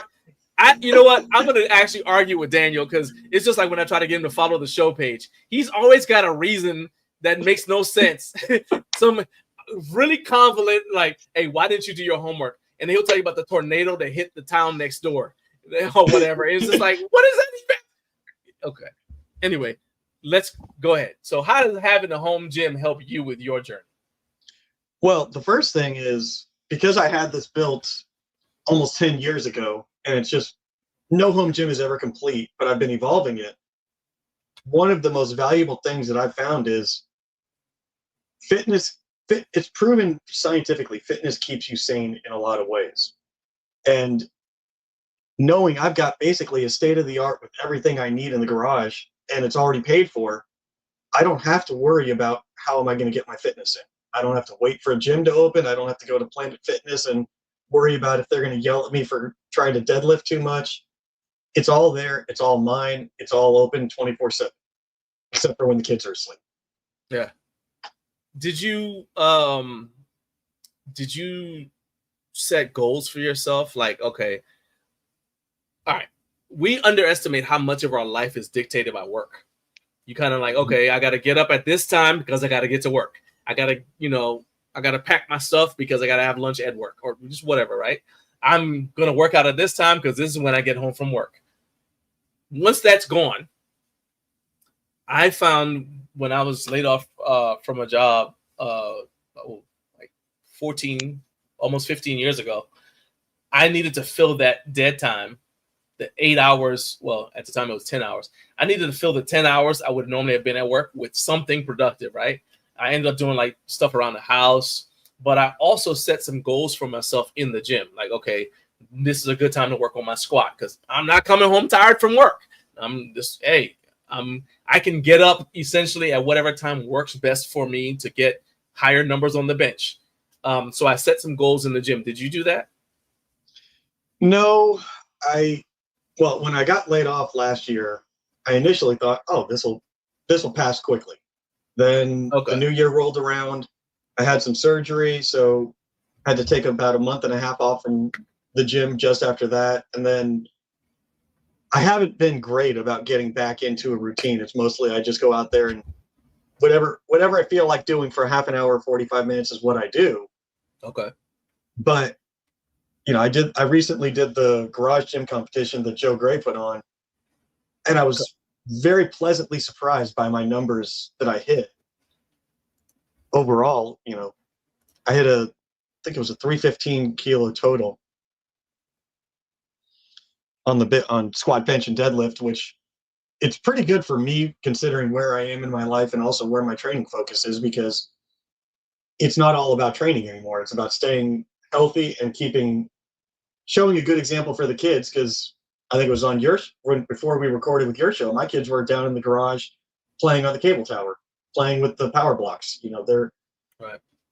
It's showing them a healthy lifestyle. And I keep telling them when they get older and they get into sports, they're going to be the most popular kids in school, because not everyone's dad is going to have a garage gym like I have. Oh yeah, I can vouch for that 100%. It's like we've had like over 50 kids come through our home gym because they were like on the wrestling team with our kids. So all of our boys wrestled, and so their friends came over because they needed to do work on this or that in the off season or whatever. So yeah, it's 100%. And also, go ahead. I was gonna say I wait for that day when they go to whatever sport they're doing. They go to the weight room, and the coach says, "Who knows how to squat?" And my kid raises their hand and nails a perfect ass to grass depth squat. And then they just look at him, how did you know how to do that at 12 or 15? Right. My dad taught me. Yeah. And I'll say too, another benefit that we don't really think about is like you get to know your kids' friends because they're hanging out at your house. Your house is the hangout place, right? Which is so much better than wondering like, oh, well, where are they? What are they doing? And and then those friends' parents come over, and so they get to know us. So then if my son says, I want to go over to so-and-so's house, I know the parents, I know the kid. Yeah, sure, go ahead, or whatever, right? And it turned the benefits of having a home gym are just to me, undeniable, especially if you don't set it up so that it's only good for you. Instead, it's somewhere that the entire family can use. I think it's 100% a good thing. My man Carp had to head out, actually be responsible and go to work. He says he's gonna catch us on the replay. Carp is president of the replay gang, and y'all didn't know. All right, so shout out to Carp. He will be back on the replay gang. And if you are not a part of the FOC, you need to become one. That's Friends of Carp, in case you wanted. FOC. I'm a proud member of the FOC. All right. Do you normally train in the morning, or do you prefer to like break your training up throughout the day? Because like you said, you don't really have a goal. It's more like GPP. So it's like, okay, so you just like say, okay, well, I've been sitting for too long. Let me get up and go out there and get a workout. Is that how you do it? It's usually mornings, but a lot of it is however my day unfolds, because, there's stuff that can be moved around. Like you said about finding purpose with your free newly found free time. That's one thing this show has done for me, is it eats up a lot of time. And I say that in not a bad way, but our podcasting software does a lot of the editing for me and stuff already, but I still have to go through, clip the shorts, upload to YouTube, upload to our distributor. There's all these back end things that take time, and they're 15 minutes here, 20 minutes there. And then before you know it, you're sitting at the computer all day, and we won't even get started on thumbnails. Oh God. Don't even get me started on that right now, because that is. I understand. I feel it. Actually, everybody who's a content creator who's watching this understands, because you're like, you do like the A/B test and all this. I don't even want to talk about that. I don't even want to talk about that. And then there's the research piece of watching all the clickbaity videos of, hey, here's how you get to 4,000 hours of view time. Oh, God, yeah. I'm going to tell you in 10 minutes. And you're like, you got me, but you didn't tell me anything. Oh, yeah. So that's why sometimes people talk about YouTube as being like a great place for content creation. The people who tend to be the ones that tell you about how to grow a YouTube channel have videos about how to grow a YouTube channel, which is a topic that everybody wants to know about. So you end up watching videos about how to grow a YouTube channel that don't actually ever tell you anything that you didn't already know from watching the last 5 videos about how to grow a YouTube channel. So it ends up being just like a black hole of nothingness. So I don't even watch those things anymore. In fact, you heard it here first. Don't watch those. It's a waste of time. And here's the fun one is when you start watching one of those and they're like, well, I've grown my personal YouTube channel to over 100,000 subscribers. Yeah. And you look at on the grand scheme of things, 100,000 is a lot of people. But you look at the grand scheme of a lot of other creators and you're like, you grew it to 100,000. You didn't tell me how long it took you to get there. And you also didn't tell me how you got there, like where you, because the secret is I got people like you to watch videos like this. Yeah. Because one of the things about our show is we said from the beginning, the show is the project, and we're breaking that fourth wall, teaching people what we're going through. Right. Like one of my favorite YouTube shorts I made was I was trying to get our podcast on Apple Podcasts, and the system wasn't working. So I went to our distributor, who's a good friend of mine, and he's like, yeah, it's not working for me either. So then what do? I call Apple. 2 hours worth of a phone call. I went through 4 people, and the 4th person's like, oh, what's your podcast about? And I told him, and he's like, oh, that sounds really interesting. I think I might want to listen to that. I'm like, well, then help me get it on Apple so you can listen. So this actually, I meant to ask you this. Have you guys reached out to Jake from Garage Experiment or even better, the guys from Massonomics? Because those would be people that both of them are on my list to talk to at Home Gym Con. Okay, because I'm gonna say that those are 2 people, or well, there's 3 people right there. 2 from Massonomics, 1 from Garage Experiment. In terms of putting together a podcast and just the pitfalls and the how-tos and the nuts and bolts, you essentially have a show that's about how to do this, right? And so I think, if you had not, I was going to recommend that you talk to him. And part of this is we want to fail and learn as we go, because if everybody sees all the success stories, I say every overnight success is followed by a 20-year night before. Yep. You know, Yep. and yes, we are, by metrics, we are a successful show, successful for a new show, especially. Oh yeah. But I have an N of 1 to compare it to, so I don't know what an unsuccessful or successful show looks like. But what I do know is where we're having these landmine moments of stepping in it, we're sharing them. We're telling people, hey, here's where we messed up. Here's where we didn't know what we were doing, because nobody ever says that stuff out loud when they create content. Everyone, it's all polished, it's all perfect, it all looks great. Yeah. You know, Jonathan's awesome about talking about how long it takes him to edit a video on his channel. Yeah. You know, people don't hear that stuff. Like, for the longest time, I'd watch YouTube and I had no idea that the like button really pushed the metrics for people. So when I watch a great video, I'll always click like. If it's somebody I like, I always leave comments.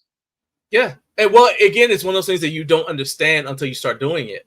Yeah. And so when you're like, hey, I have the banner, I'm like, hey, hit the like button, hit subscribe. And people are like, oh man, that's annoying. And I'm like, yeah, well, if I had started having people doing it without me having to ask, guess what I'd stop doing? I'd stop asking. But it's more important. The other one, here's another one. Share the video. Share the video with somebody. You know what I mean? Comment, share the video, because those are all things that get tracked. And if somebody says, well, I don't have the money to support you, right? But I'm like, yeah, to like and subscribe. Liking, subscribing, sharing the video, all of those are free. And I will tell you that those are things that have contributed tremendously to this show growing, because I see when people post like a link to it on Instagram, when they post a link to it, when they'll text it out to somebody or whatever, and I'll get hey, yeah, so-and-so texted this link to me and whatever. Somebody told me about it. And I'll tell you another thing too. There's a lot of people who I talk to, a surprising number, who I talk like online, like comments or whatever. And they'll say, oh yeah, I've been a fan of yours for years. I've never heard from you. You've never said one time, hey, I like this, right? And you, especially in the early days, you guys don't know how close I would get to saying, man, I'm done with this, because I thought people didn't care about it. And I'm like, think about how many people who have stopped doing it, stopped because they thought their message wasn't being well received. And you could have prevented that by simply doing something as simple as hitting like and putting a short comment on it and say you appreciated the video. Yeah. And, you know, the Massonomics guys, a couple episodes back, hit on it dead on. They were talking about how many, I think it was 4 million podcasts have been created. I think there was they said 600,000 have an episode in the last 90 days. And then they started going into over 3 episodes, over 10 episodes, over 100. And you're getting into fractions of a fraction of a percent. And, you know, it goes back to that whole thing of every overnight success is 20 years in the making. You know, you didn't start with 50,000 subscribers. Someone may have found you with 50,000, but you started with your mom and your brother. Man, I started with my mom, my brother, people I knew from church. And then what put me over the top to actually get, because, you know, you got to have at least 100 subscribers to be able to get like your own YouTube customized URL, right? I just reached out to the people from my old Marine Corps unit and said, hey, this is what I'm doing. I just need you to, if you don't even, in fact, it was so crazy. Like a lot of them were like, well, I don't have like you had to have like a Google account, right? Mm-hmm. And they're like, well, I don't have that because I use Yahoo or whatever at the time. And they were like, well, but you know what? I'll start one just so I can follow you, subscribe to you. And then I was like, perfect. Even if some of those guys never watched a single episode, but they took the time to to create a Google account just to subscribe to me. And that pushed me to an important milestone. And I'm like, if you're watching the video, you already have a Google account. Oh, it takes you less time to show that kind of support than it did for them to go through all of that. So I appreciate those who do. Let's just say that. When we launched the show, I sent out a message to everybody I could think of that I've had contact with in the last 60 or 90 days. And I even put in the message, I don't care if you listen. play it with the volume down just so we can get the play.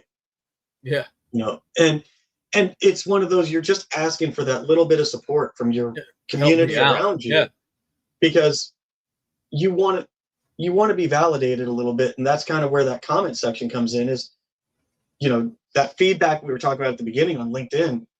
Like, I'm not gonna say this has been the most smooth journey and there haven't been moments of doubt, but when you see somebody else share a post about your show, comment saying, hey, you nailed this topic, you know, you realize, hey, you're helping people without realizing it. And sometimes you don't know that you're touching someone.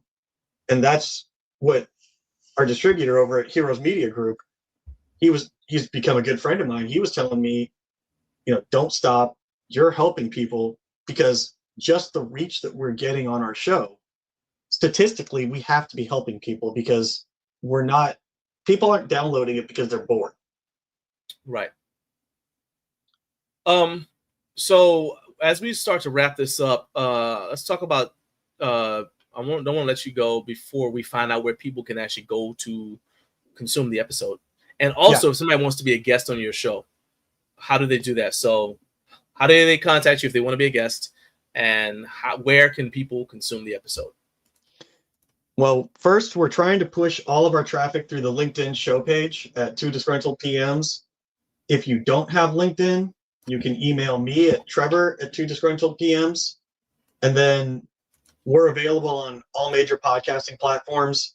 We did get the Apple situation fixed, so we are on Apple, Amazon, Spotify, YouTube, pretty much Pocket Casts, pretty much every major podcasting platform that's out there, we're on. Okay.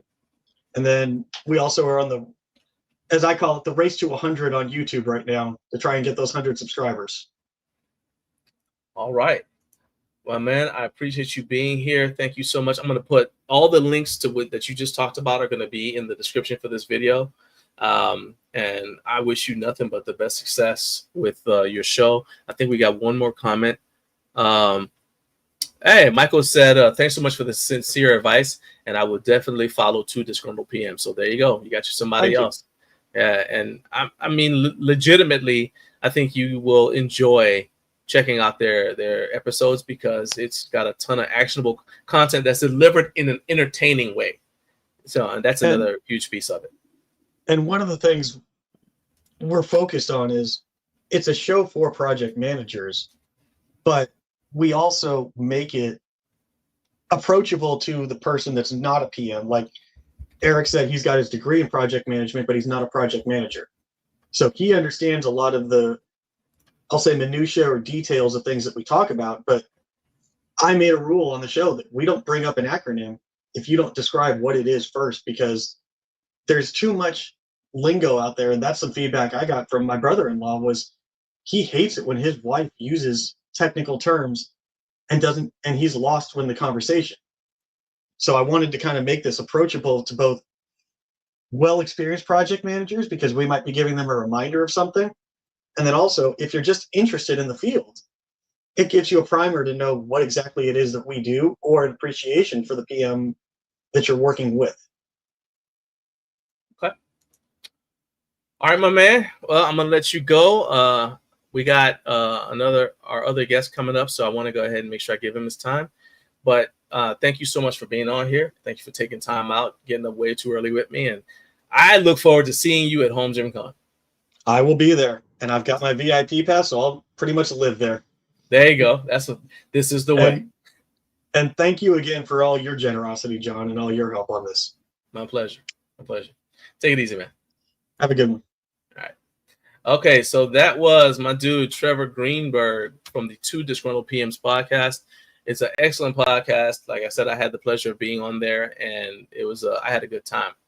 So before I bring on my next guest, I'm going to give a quick shout out to the Mountain Time Zone. If you're watching on YouTube, please consider liking this video, subscribing to the channel. If you're watching on LinkedIn, do me a favor and follow Up Way Too Early with Garage Gym Life, the LinkedIn show page. I'm trying to grow that to 150 followers, because that is the LinkedIn threshold to allow me to stream on the show page as opposed to on my personal LinkedIn. So if you, I would appreciate it if you guys would do that. All right, my next guest is Michael Tabors from the Jungle Gym Reviews. That is a YouTube channel. He's got an Instagram account, got a website, and Michael is yet another content creator who you guys recommended that I get on this show. So I was excited when Michael agreed to come on. It took some time because he is a busy dude, so we had to work it out in his schedule.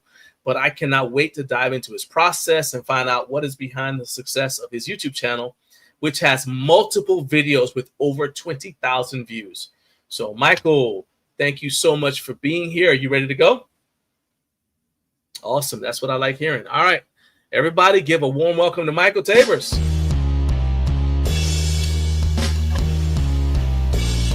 Hey, John. Good morning. What's up, man? Thanks for getting up way too early with Garage Gym Life.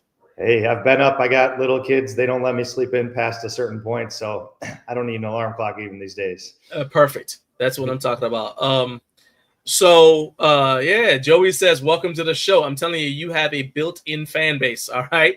They're the ones Carlos is already applauding. They're the reason why you are here, because I did a post on my community post, and they said, and I just said, hey, who do you guys want me to have on the show? And you were one of the top responses. So I was like, all right, we got to get you on here.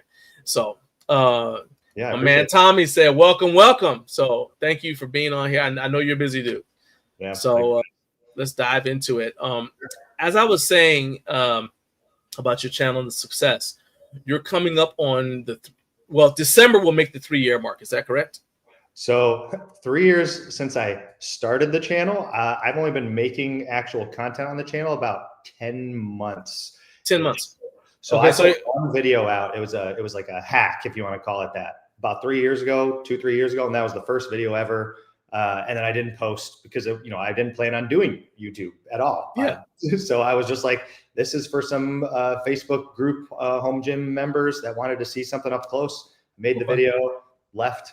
And then through some weird circumstances, got back into the actual review space for about 10 months, 11 months. So it's actually a little bit shorter than probably most people realize. So it's been fast. It's been busy. That is phenomenal. So Kevin, I was talking to Kevin yesterday, and he was like, he could not wait to have you on. So he said kids being alarm clocks made him laugh. He said, because I'm the same. He said 6 a.m. I have to be up. Yeah. And he said he's just subscribed. So he said, great job. To you, Michael. Well, that makes what I'm about to say even more impressive. You've added over 1,000 subscribers in the past 3 months. So you've been active for 10, and in the past 3 months, you've added over 1,000 subscribers. You've got multiple videos with 10,000, 15,000. You got a few with over 20,000 views. Mm-hmm. What would you say has been the most impactful thing you've done to help you get that many eyes on your content, despite having such a young channel? Yeah, honestly, it comes down to a little bit about my personality. Is just I'm very analytical, and then I would say critical and self-critical about quite a few things, actually, especially for those who know me in my personal life. I basically said, as I mentioned, I got into this review space by accident, and a month or two in, like I said, 10-ish months ago, I thought to myself, well, what could I be doing? What are the people who have success doing? And I don't necessarily want to copy them, but I want to understand what it is that makes them successful, whether it's a style of filming, whether it's how they present themselves, etc. And I'm 30, turning 33 this year. So now I'm with kids, and I'm pretty at a comfortable place in my life to where I'm, understand my strengths and weaknesses, and I'm confident in myself. So I'm totally okay in trying something and failing. With that being said, I focused on people like Garage Gym Reviews as a great example. If you start to watch more of our recent videos, this whole idea of this like dynamic filming where the camera's moving, I'm moving, things are very high quality, up close. People get to see things from different angles. I'm touching them, I'm using them. Those kind of things are little bits and pieces I picked up from, I would say, a lot of people in the space that I've been watching for a long time. And then at some point, I kind of transitioned that into, all right, it seems to be working as I see views and subscribers and everything going along. And that's never been I would say my goal is just subscribers, views, everything. At first it was information, now I do want to scale it and grow it. And I think I've found kind of my groove there based on some of these other examples and people that have been doing it. So now the success is to just keep doing it, try to keep learning and improving where it's things like getting a new camera, getting new editing software, figuring out how to do things a certain way to add it in. I briefly caught you guys mentioning about, I think I stepped out to grab some coffee, about time spent with thumbnails and things like that. It all comes together to make this fully finished final product. So I've been lucky enough to have examples before me, Gluck, Basement Brandon, Garage Gym Reviews, tons of other people that I've taken little bits from. Basement Brandon, for example, I always liked his audio. It was all so clean and crisp and deep. And I kind of tried to do my own things, not necessarily copy it, but like, I like that. I want that in my video. I like Garage Gym's style of filming their products and stuff. I want that in my video. So I've found my own way, and without spending too much time trying to copy it, because that's not my goal. Is like, I want to have my own spin on that style and, kind of see where it goes. And I think it's been pretty successful so far in doing those kind of things. So I'm really excited about it. So Michael Brantley said he's a huge fan of yours. He said you have great reviews. He says you're one of the reasons why his debit card is on fire. So there's that. You gotta get a credit card. It gives you a couple months, man. Come on. Hey, let's see here. So you reviewed, and I've got your channel up on screen. Yep. You reviewed a fair amount of what I would consider budget alternatives from Amazon. You've got the Macolo Major Fitness X Mark RitFit tier of products, right? Yep. So I assume you're not starting a budget equipment museum. So what do you typically do with the products after you review them? Yeah. So originally, and actually a lot of these, how I got into this was reviewing equipment I already had. I think my first video that really did well was on the Pep & Fast series dumbbells, which I had sold an entire set of urethane dumbbells that I had to fund, because I came up here to this gym I'm in right now is actually in my garage. It's a single car garage bay that I like insulated and fully converted into a room up to city code and everything. But it's a smaller space. I think it's about 10 by 15. And so I needed to get rid of some things, that I had in my, let's say, legacy basement gym where I started for a few years during COVID. So some of that equipment was stuff I had purchased during COVID that I had obviously, like most people, was like, hey, what can I get that doesn't break the bank and still gives me a lot of value? And there's a ton of stuff out there like that, from the, what I'll consider like more Amazon, super budget friendly type of things, like the Major Fitness, maybe like the RitFit.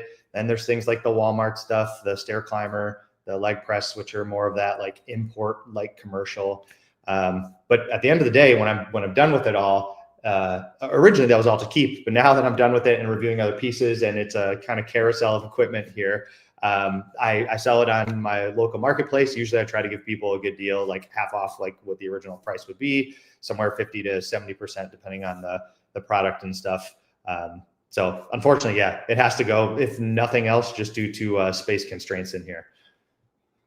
Right, but what do? You like give it away? Do you sell it? Oh, like, what, no. Sorry, I sell it. Yeah, actually, sell it. No. Like, what do you actually do with it? Sell it on marketplace. Put it on the curb and wait for a meth head to come by. Yeah. I mean, what do you do with it?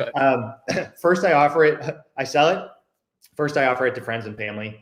Gotcha. I think most people are now in my close circle. I only have a few tight, close friends, and then again, like family members on both sides. They're pretty much all set on equipment, and/or they're like, I don't know that I want a stair climber in my basement or a leg press in my basement.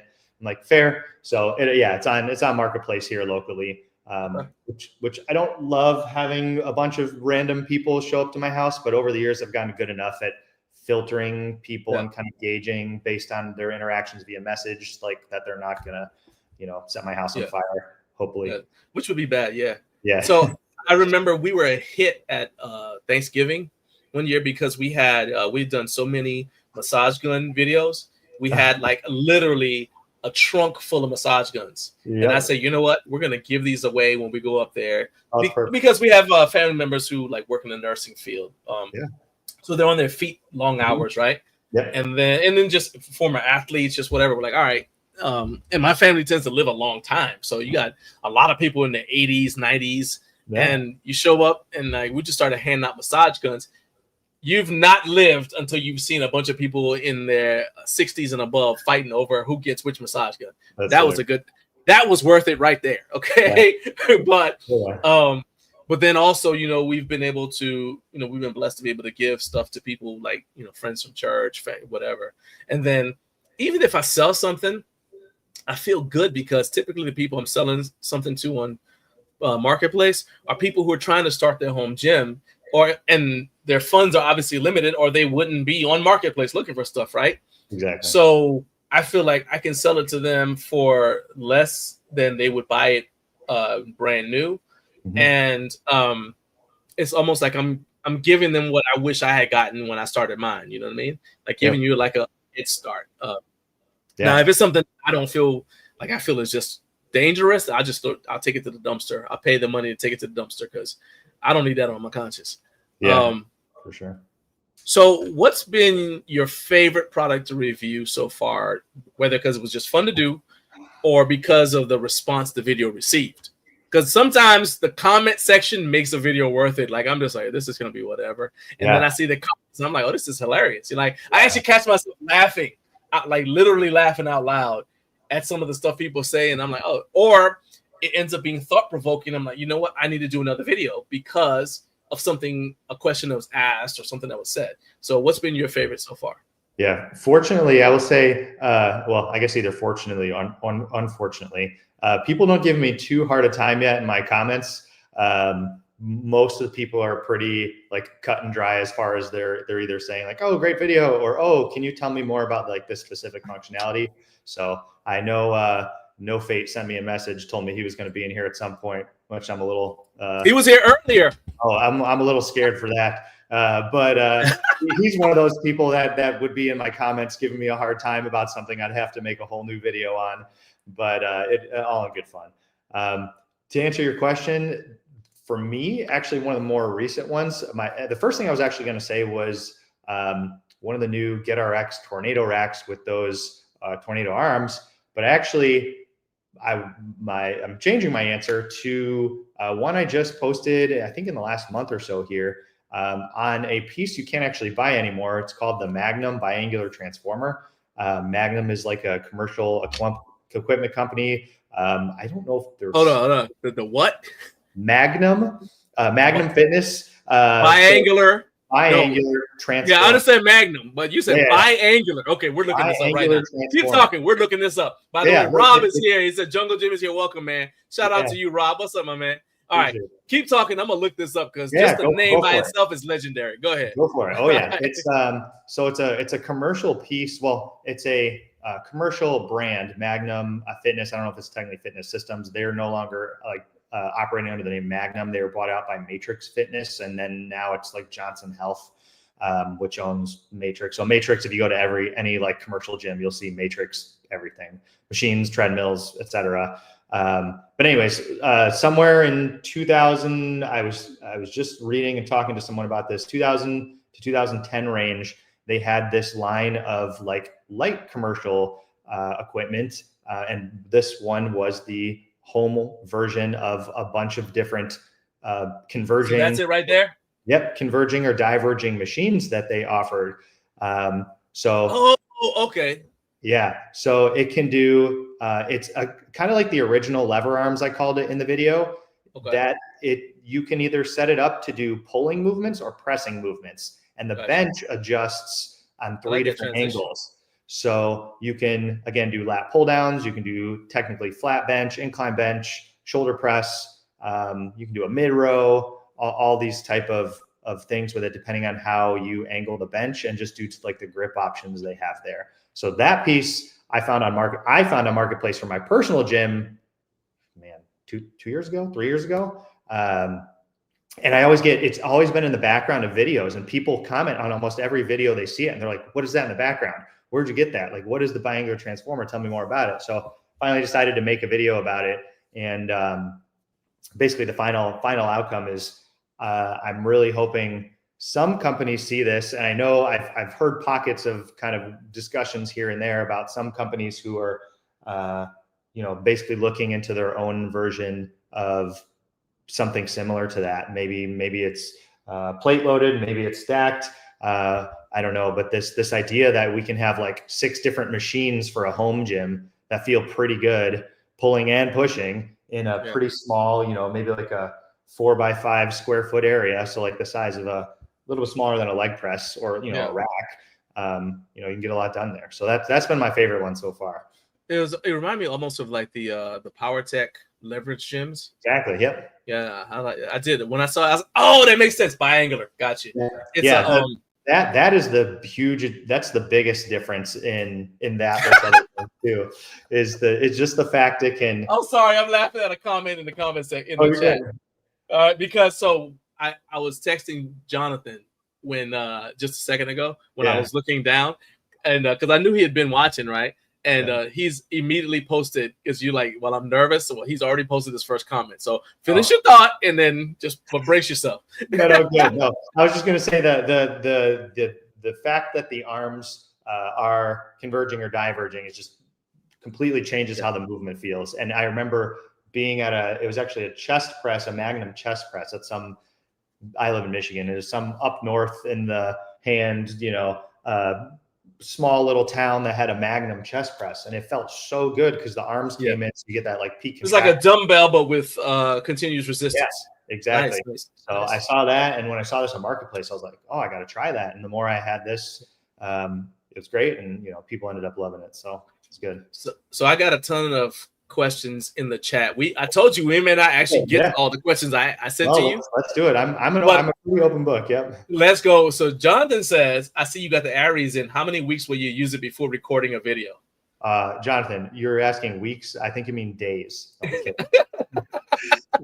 So that's actually one thing I pride myself on, is I actually just did this with the GetRX Tornado, which seemed to be a little bit of point of contention with how heavy the trolley arms are to move up and down the uprights. And I tell the companies the same thing.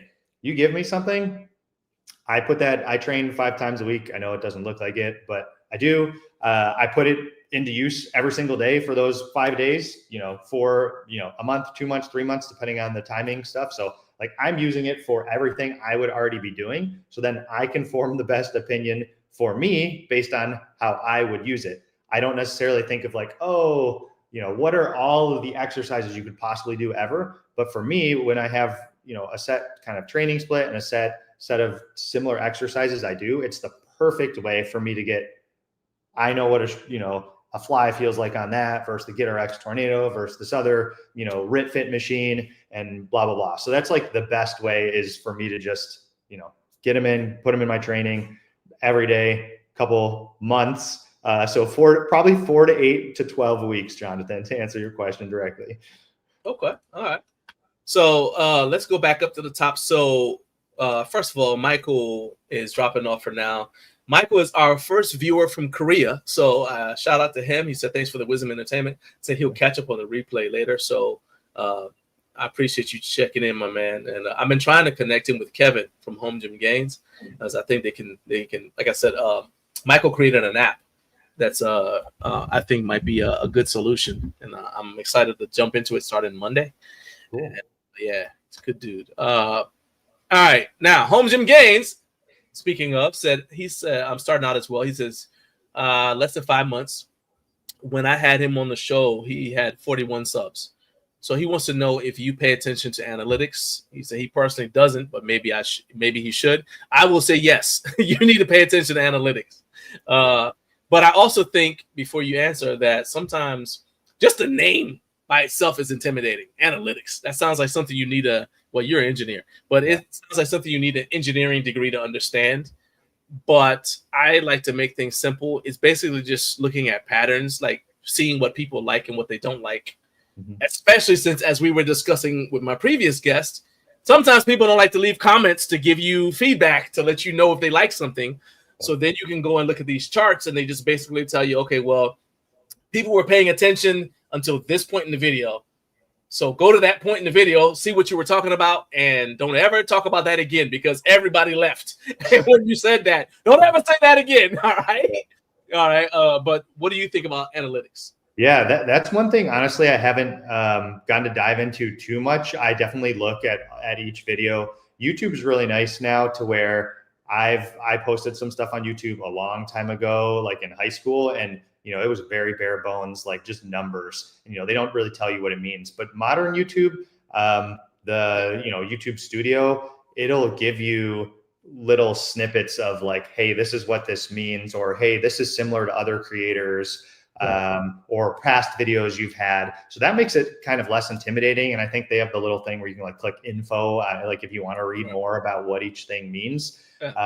I don't stress about it too much, but I do make sure that mine are at least in line with what YouTube says is normal. And as long as that happens, and for me, again, I'm more focused on, I think for me, the view counts of each video is my biggest analytic, because I can see especially what type of products do well. And then I would say the time span too. So, if you post a video and you're not getting any views for 2 days, and then you post a video and the next video on some different product category completely, and you get 2,000 views in 2 hours, it's like, okay, either you want to hear about this. Yeah. It's like, I need to break down either what product I did. Did I change? Did I change anything? Was the thumbnail different?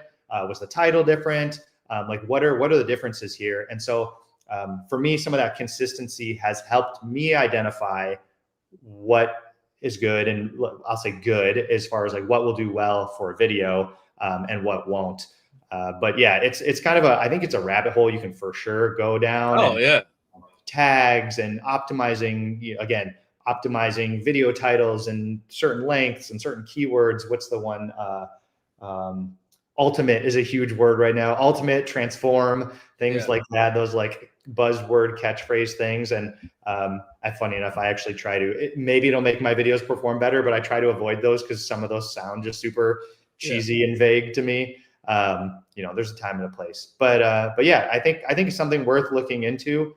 But I think it's secondary to making, in my opinion, to like focusing on the content first. So I've always put the content first, which is like, even if no one watched it, how can I make this the best product that I can make it? And it doesn't have to be the best compared to Garage Gym Reviews, who has a production team, just like based on what I know, what my skills are, whether it's with a camera, whether it's with editing software, et cetera, based on even what you like to watch. Like at the end of the day, you don't want to create stuff that you don't like doing or wouldn't want to consume and stuff like that. So that's what I would focus on first, kind of. And that's what I've done, is really find my voice and storytelling style and what I like. And then over time, you have enough data based on analytics and other things to kind of put the puzzle pieces together to say, okay, maybe I just need to present it in this way, or people like it this way, and then kind of go from there. I think, so one thing I found that there's a lot of cookie cutter ways to do it, but you also have to think about like what sort of content you're making. So I like to do a lot of stuff that is introducing you to stuff that you didn't know about. Yeah. Introducing you to content creators who you didn't already know about or you weren't already following, right? So as a result, I'm not going to get as much, I know going into it, I'm not going to get as much, oh, that's that thing I was wondering about, let me click on it to find out about it, right?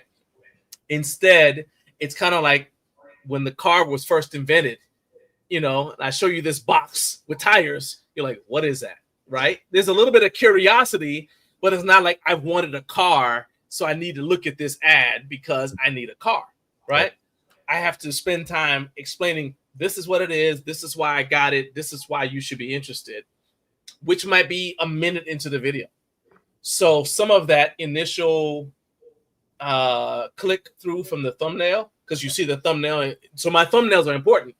Yeah, you click on it, you're like, what is this? Oh, okay. Oh, well, maybe this isn't something I'm interested in, and you leave. So I do get some of that. But the trade-off for me is important, because I made this channel as a love letter to myself from when I started my home gym in 2001, and there wasn't any information out there. And we were still buying stuff from classifieds in the newspaper. Oh, wow. And it's like, and I had no idea I mean, like Rogue Fitness was started about 7 years after I started working out at home. Wow. Okay. Yeah. So it's like I made it as like not a, hey, let's promote the popular stuff. I feel like they've got marketing departments to do that. Mm-hmm. Instead, I'm like, what's going to be useful to you at whatever phase of your home gym journey you're at? And also, I like, because I was trained as a journalist in college, I like the idea of the scoop. Like, I'm the first one to tell you about this thing, right? I love that. And so it's a trade-off, because I might not see good views on something for months. But then the buzz starts to build, and they're like, oh, yeah, right? And then by that time, sometimes people don't even remember that they first saw it when I did it. But still, that's one of my trade-offs. But you have to know that going in. Yeah. What kind of content am I making? Who am I making it for? Right? And I would say also, Kevin, that because of where you are and your cultural background, Kevin's Filipino, and he's in Japan. So I'm like, that market, those two markets, I would say are underserved. Mm-hmm. So if you can lean into that, now you're the only one. You could become the basement Brandon for the Filipino home gym community, right? Yep. And people might say, well, that's too limiting. I mean, I would say there's probably at least 1,000 Filipinos somewhere in the world, right? If you figure out how to get all of them to subscribe and be, you know what I'm saying? It's like, we always want like, oh, I want to have this. And I'm like, well, I mean, what if, and I'll just use this. What if you got every person who works from home to subscribe to your channel? Right? So yeah, that's niching down a lot, but how many people work from home? Yep. Yeah. Right. And it's like, okay. And if I'm at the point where I got 500 subs, hey, an extra 500 is golden. You know what I'm saying? Yeah. So there's that. That was a very long answer. But let's see. Now we have a question from Jared. He wants to know who makes the best benches. And he also has a question about the shirt you were wearing in the thumbnail. So let's go ahead.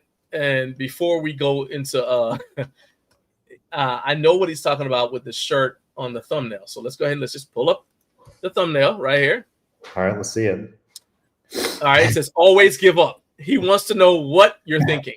Yeah. And see the look on my face? See the look on my face right there? All right. Yeah. Explain yourself. You're wondering the same thing. So I am, long story short, if anyone's heard of, I think Ross Creations, I think now they might be called something else. It's a YouTuber who does very like dry, sarcastic type pranks thing.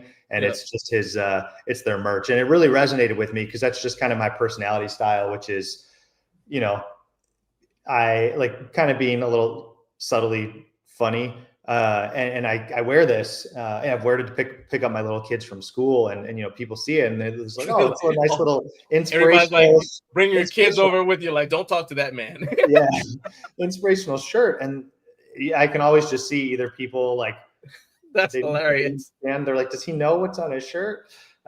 Anyways, it's just one of those things I find funny, and I thought it was the perfect thing.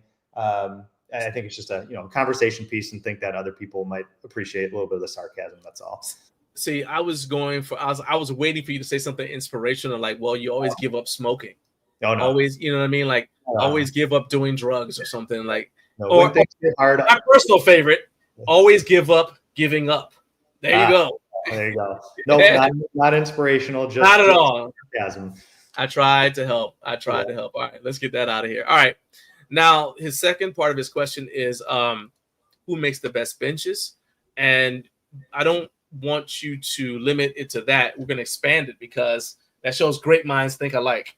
Because one of the questions I sent you was to do some power rankings based upon the stuff that you've done and what you'd recommend. So let's do it that way. So we're going to answer Jared's question in the context of this larger question. All right, let's do some power rankings. So sure. Let's do some Jungle Gym Reviews power rankings based upon what you'd recommend to your favorite cousin to buy and what you would buy if you had to start all over again, but with the same budget you had when you first started your home gym. So a lot of times people say like, oh, if I had to start all over again, I would do this. Yeah, well, you got more money now. Yep. Okay. Yep. No, I'm going to give you the exact same budget that you had when you first started your home gym because that's more relevant for people who are starting out. So let's begin. since Jared asked about benches, what is your favorite dependable adjustable bench? I don't want to hear about the ones that were trash that you tried, unless you want to talk about them a little bit and say, yeah, don't ever buy this. That's fine too. But who makes the best dependable adjustable bench? Yeah. So, and I'll preface this by, and one of the things I pride myself on is knowing what I don't know. And I'll say, like, I've only been in the review game for, a little over a year, and obviously in the home gym equipment space for 4 or 5 years. So I can only speak to what I've tried. I don't want to maybe speculate on some of the other things. Like, for example, perfect example, the Rep Blackwing. Haven't gotten to try it yet. Thought about having it in for review a few times. There's a bunch of other reviews on it, and I'm like, okay, maybe at some point. But for example, I haven't tried that one, so I can't speak to that. But based on what I've tried, one that'll probably shock you, and I'm staring at it right over there, just because it shocked me as well. The Xmark Black Diamond adjustable bench. It's pretty short compared to some of the other ones, like the Rogue AB 3.0, which I've had, and the Rep AB 5000, which was like the original zero gap adjustable bench. So the predecessor to the Blackwing. Okay. Oh yeah, there you go. And actually in this video, I did a side-by-side wobble test with the Rogue AB 3.0, which is, a time and a half more expensive than this. But this one is so sturdy. I could not believe it. The padding feels great. It's super thick. It's their commercial line. I don't know if any of these companies has ever, I put commercial in quotes. I don't know, I know what you mean by commercial, but it's basically like sturdy enough to put in a commercial gym. Yeah. And I think it very well could. I mean, any of the gyms I've gone to in the past, this would easily be, a solid bench in there, and it would sit right next to the hammer strength ones. I don't remember what gauge steel this is, but it's heavy, it's thick. It's not going anywhere. It's not breaking on people. But ladder style, super easy to adjust. But it just literally, the thing is, when it's in an incline position, it does not wobble, like pretty much zero. Like you can stick your hand on it and wobble it back and forth. There's some, you can probably see from the video section that I think like 3/4 of the way through the video, there's I call it incline wobble test side by side with the Rogue adjustable bench 3.0 and this. And it just, again, this one was my favorite. Now, this one's a little more expensive. Well, hold on. Before you go any further, does it store vertically? Yeah. I'm staring at it. It is technically no. Functionally, yes. Yes, right. It stands up with no problem, and it's not going to fall over. It doesn't have a little kickstand or stop that it's specifically intended to do so. But I called that out in this review too. It's like, I have kids. I stored this upright. It's not falling over. But it's not, they don't technically advertise like, hey, this has a vertical storage feature because the little kickstand on top of the pad or something like that. So the reason why I brought that up is because you were talking about like commercial versus home gym. And I actually, that is to me one of the separators, because in a commercial gym, you don't necessarily want people standing your benches up, right? Instead, so in a home gym, that's where vertical storage becomes key because of the space constraints. And so that's actually what I say.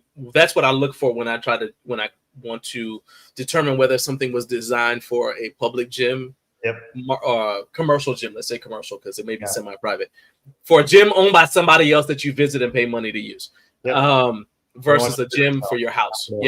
It's like, does it store vertically? And if not, then it's like, well, do I still like it enough to bring it to my house, knowing what I'm giving up, because it's gonna have to be somewhere, right? So, that's my favorite one. I forget if you wanted me to tier a couple of the next ones underneath that too. Yeah, you talk about whatever you want. I mean, we got a little bit of time. But I want to make sure we get through all the categories. But I don't want to talk about just one. If you have like a second runner-up, then throw that on there as well. For the price, the Rogue bench was great. For the price, I think the Rep, and again, this was the AB 5000, so it was the predecessor to the Blackwing. I think that one's just, for the price, that one was also, again, super solid, super comfortable. You can do decline sit-ups with the attachments and stuff. And now, 12 years later, they're finally coming out with a leg extension attachment. So, you're golden now. But that'd be my runner-up, especially considering price, because the Rogue is probably $900 or something in that range. So I'm scrolling down here because I actually asked you a question. Well, we'll get to that question later on about the tweaks or whatever. Let's see. So Joe, I think we kind of addressed it already when we're talking about what do you do with the stuff, right? Yeah. But Joey said, well, how do you find room for all the different pieces you're reviewing? So we talk about once you're done, you'll give it away or sell it. Yeah. But what happens when you get a bunch of stuff in at the same time? So I'm just adjusting the question a little bit. Story of my life right now. I'm in what I call I'm just going to quickly share the rack room, which has four 3x3 power racks in here. I have a 3-car garage, and I will say right now, shout out to my wife, Mrs. Jungle Gym Reviews, Megan, who has graciously, or at least not to my face so much, allowed me to have our entire 3-car garage now be a studio for filming and gym equipment. So that's actually part A, is literally just the barrier to entry. To Joey's question, part A is the barrier to entry of having a garage or somewhere to put this, especially with ceiling clearance, because I couldn't get these things in a basement. My basement is 80 inches with the drop ceiling tile.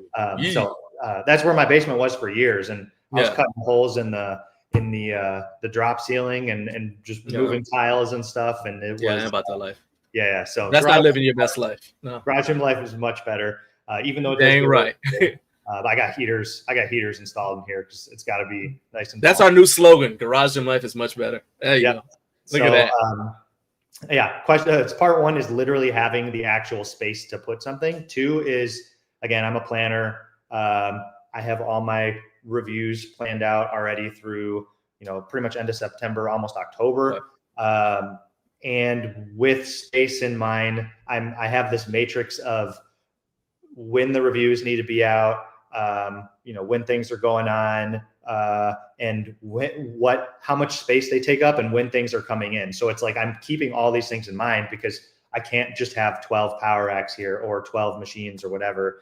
Although I do have 6 power racks and a functional trainer, in addition to a leg press, 2 leg extension, leg curls, a stair stepper, and 2 treadmills. So Mrs. Jungle Gym Reviews. Not here. She said I had begrudgingly given up my garage. I love it. I think she's slightly more supportive that she sees at least other people like it, not just me. So that helps. So. That is awesome, Megan. Thank you so much for getting up way too early with Garage Gym Life, specifically to make that comment. I love it. Hilarious, yeah. So, just planning, and I literally, some things I have to make sure I sell it, and I think this goes back to your point, like helping people out. I'll try to give people a good deal, knowing, hey, I need to get rid of this. Yeah, and literally for room. I would love to keep a lot of these things all the time, but that's just not a reality if my goal is to keep doing reviews. So like I would have loved to keep the Eon Fit Omni cable stack, the plate loaded one, even when we got the Bells of Steel because of the tornado arms, but we just don't have room in here. So I had to get rid of it. And I don't regret having the Bells of Steel cable stack, but that would have been cool to be able to keep both of them. That would have been cool. And I definitely don't have room in here for more than one power rack long term. That would be an easy way for my wife and I to get frustrated with each other because we wouldn't be able to work out. So what's up, Luke? Luke from Luke's Garage Gym has jumped on. He's hopping in the car headed to work. Said, what's good, boys? Hey, what's up, man? Luke Stetson off to train America's youth. Shout out to him. If you guys are not watching his YouTube channel, you definitely should be. Go ahead, check it out. He said people love racks. He said it does very well, it seems. Yes, people love it. And here's the other thing. It always makes me laugh when people, this kind of goes back to the something that came up about negative comments in the last segment. It's like, I keep in mind when I get comments that a lot of people watching this video have no intention of buying. They came into the video with no intention of buying anything in the video.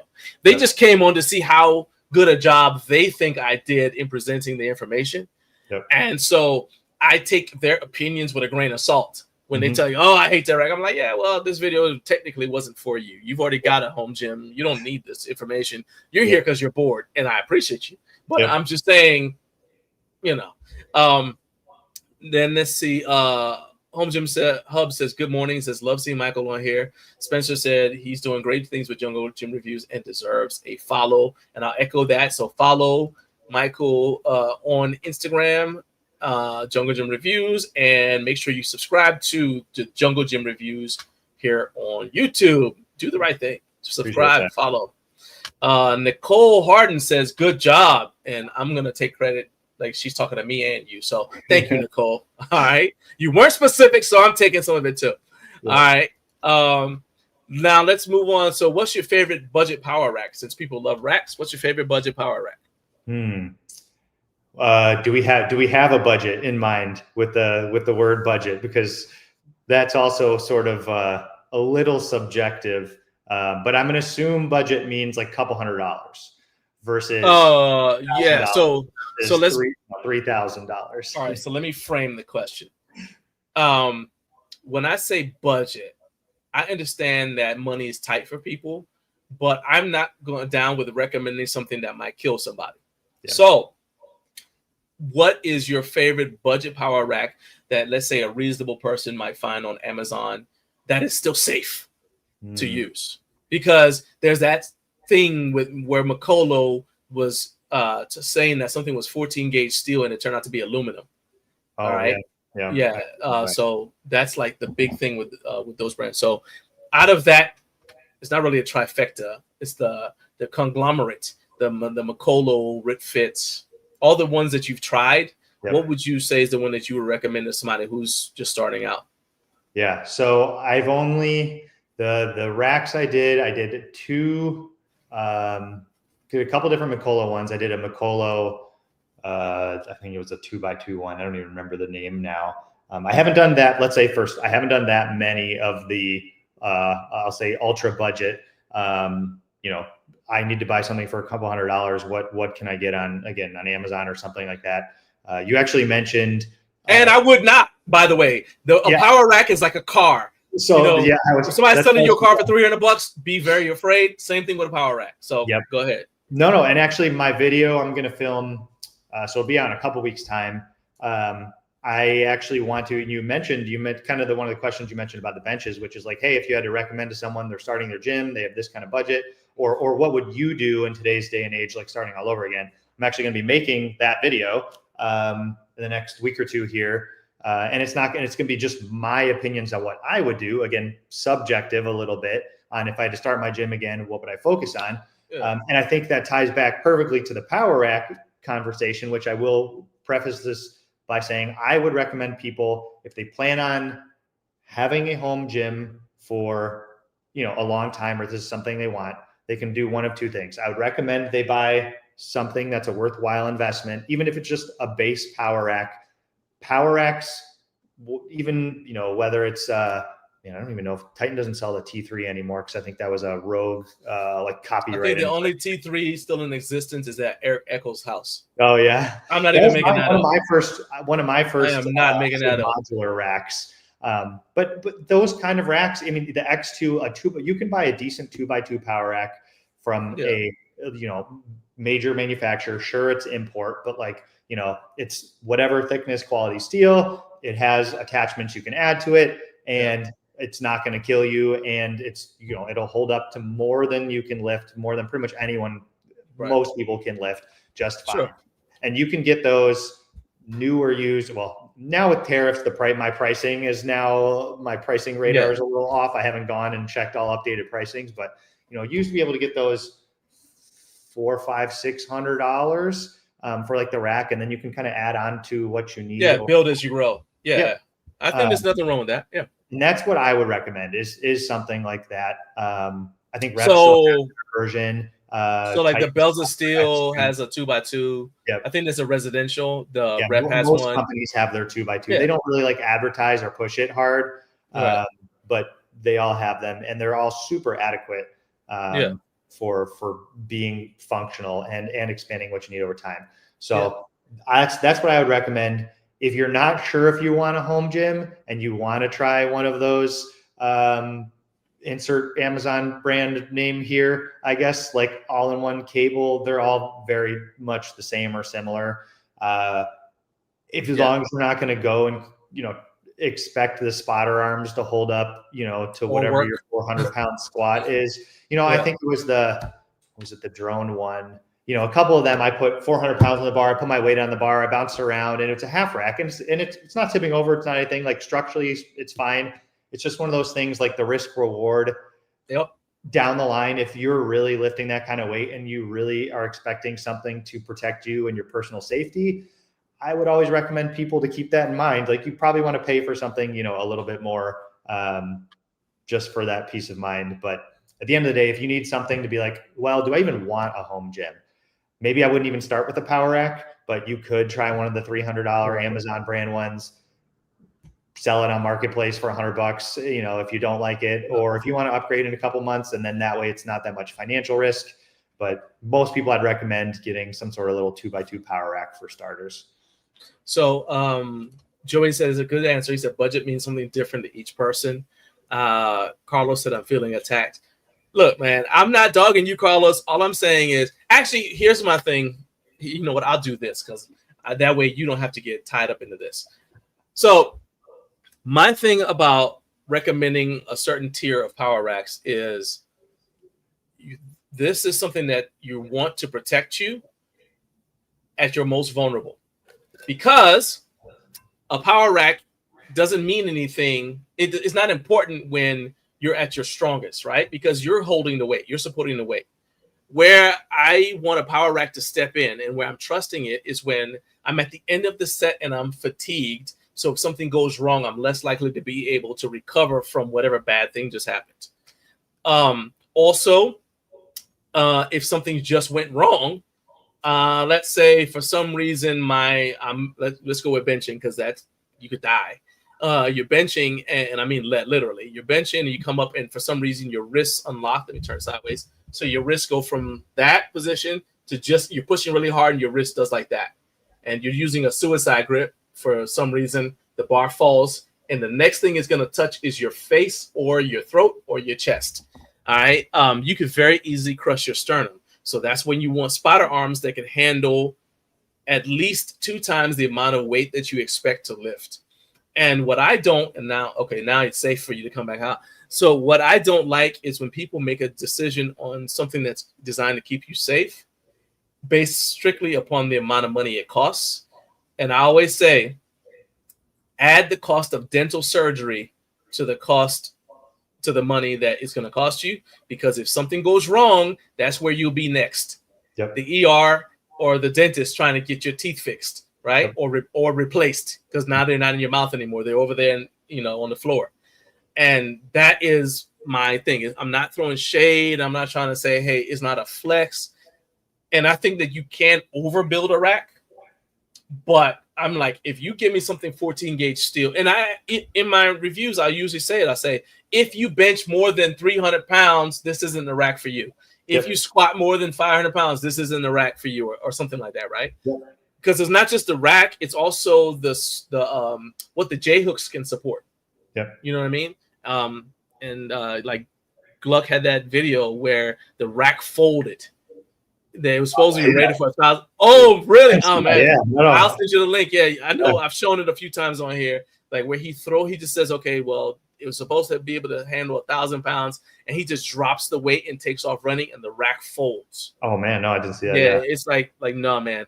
Yeah. But yeah, so Chip Birdie, what's up? He says, a former 2x2 owner, he says, hard to grow with them versus 3x3 and 1 inch. That's true.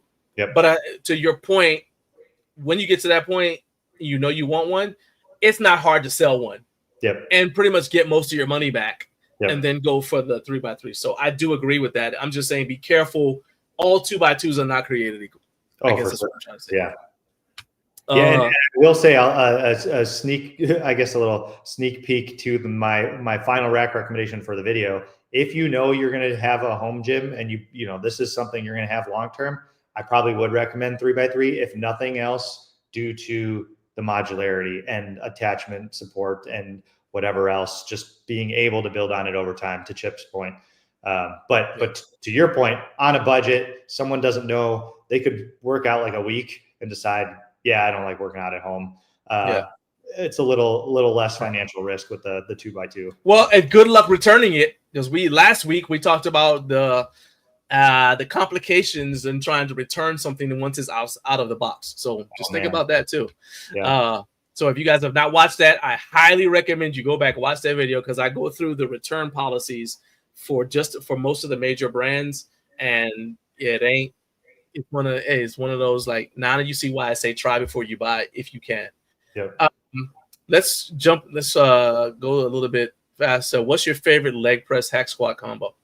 Ooh, right now, I don't want to speak too early, or it might be a little premature, but for the one I've tried, I just got it in the last week or two here, the Force USA.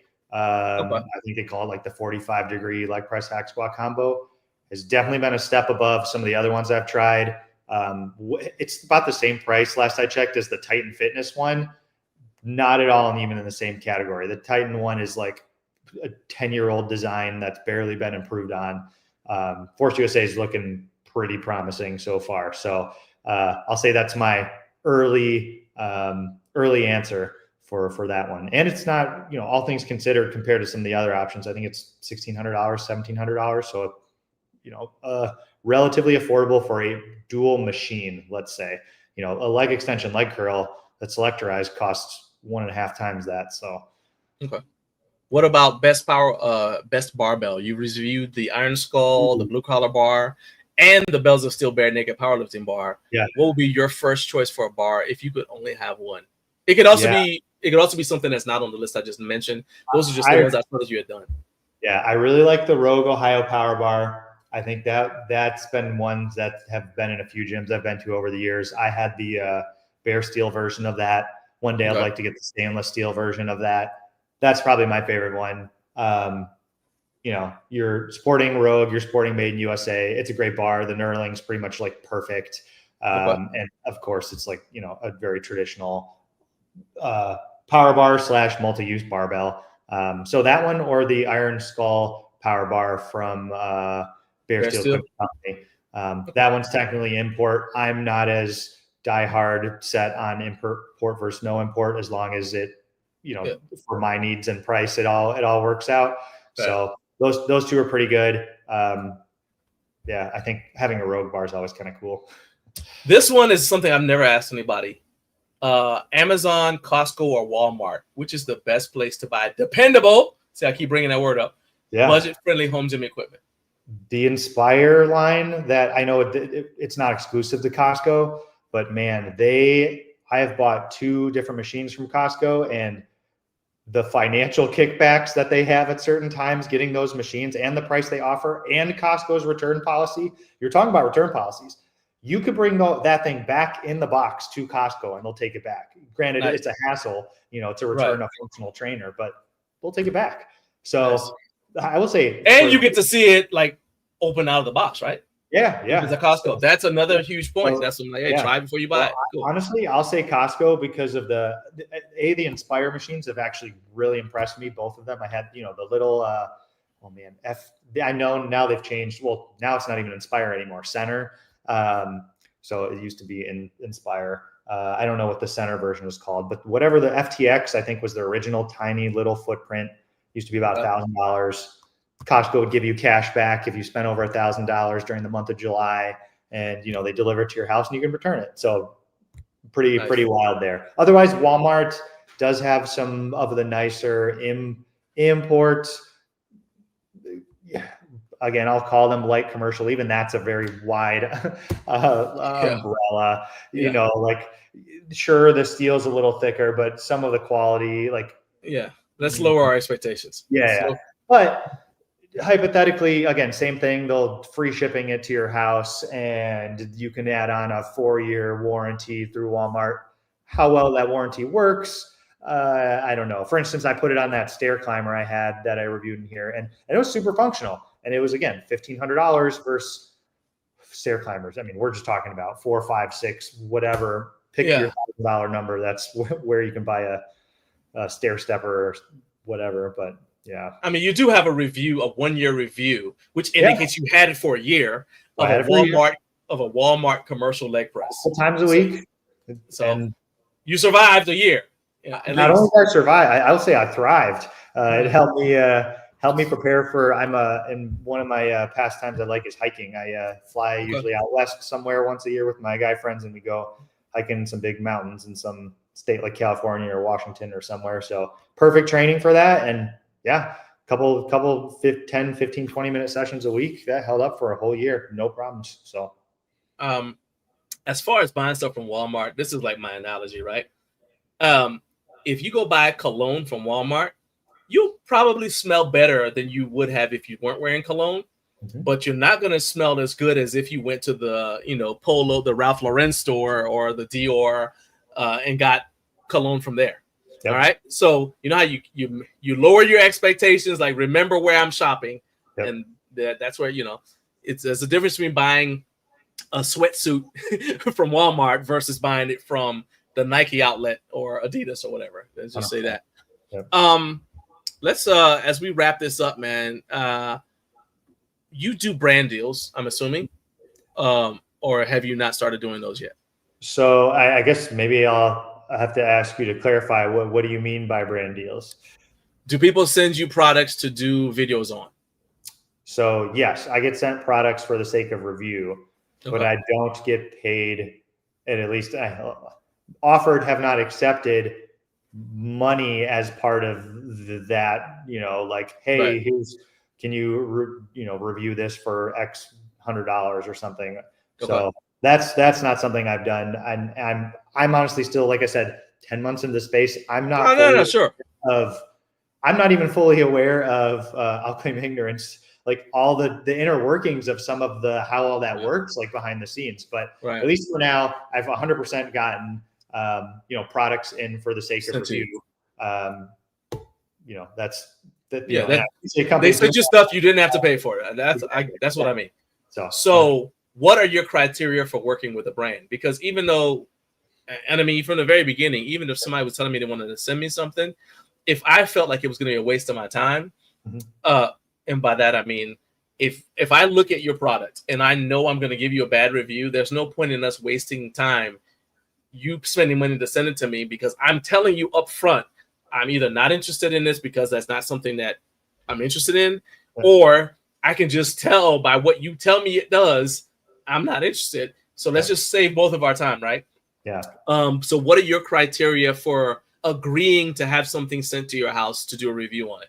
Yeah. So honestly, it's pretty simple. It's if I were in the market for, and I'll say this from a very privileged standpoint now, after this year of reviewing, that, if I want something for review, usually I can work with the company to get it in and do a review on it.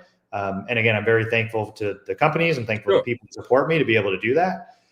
I still look at things through my lens. What I just actually, perfect analogy, like you said, like your channel is a love letter to your past self.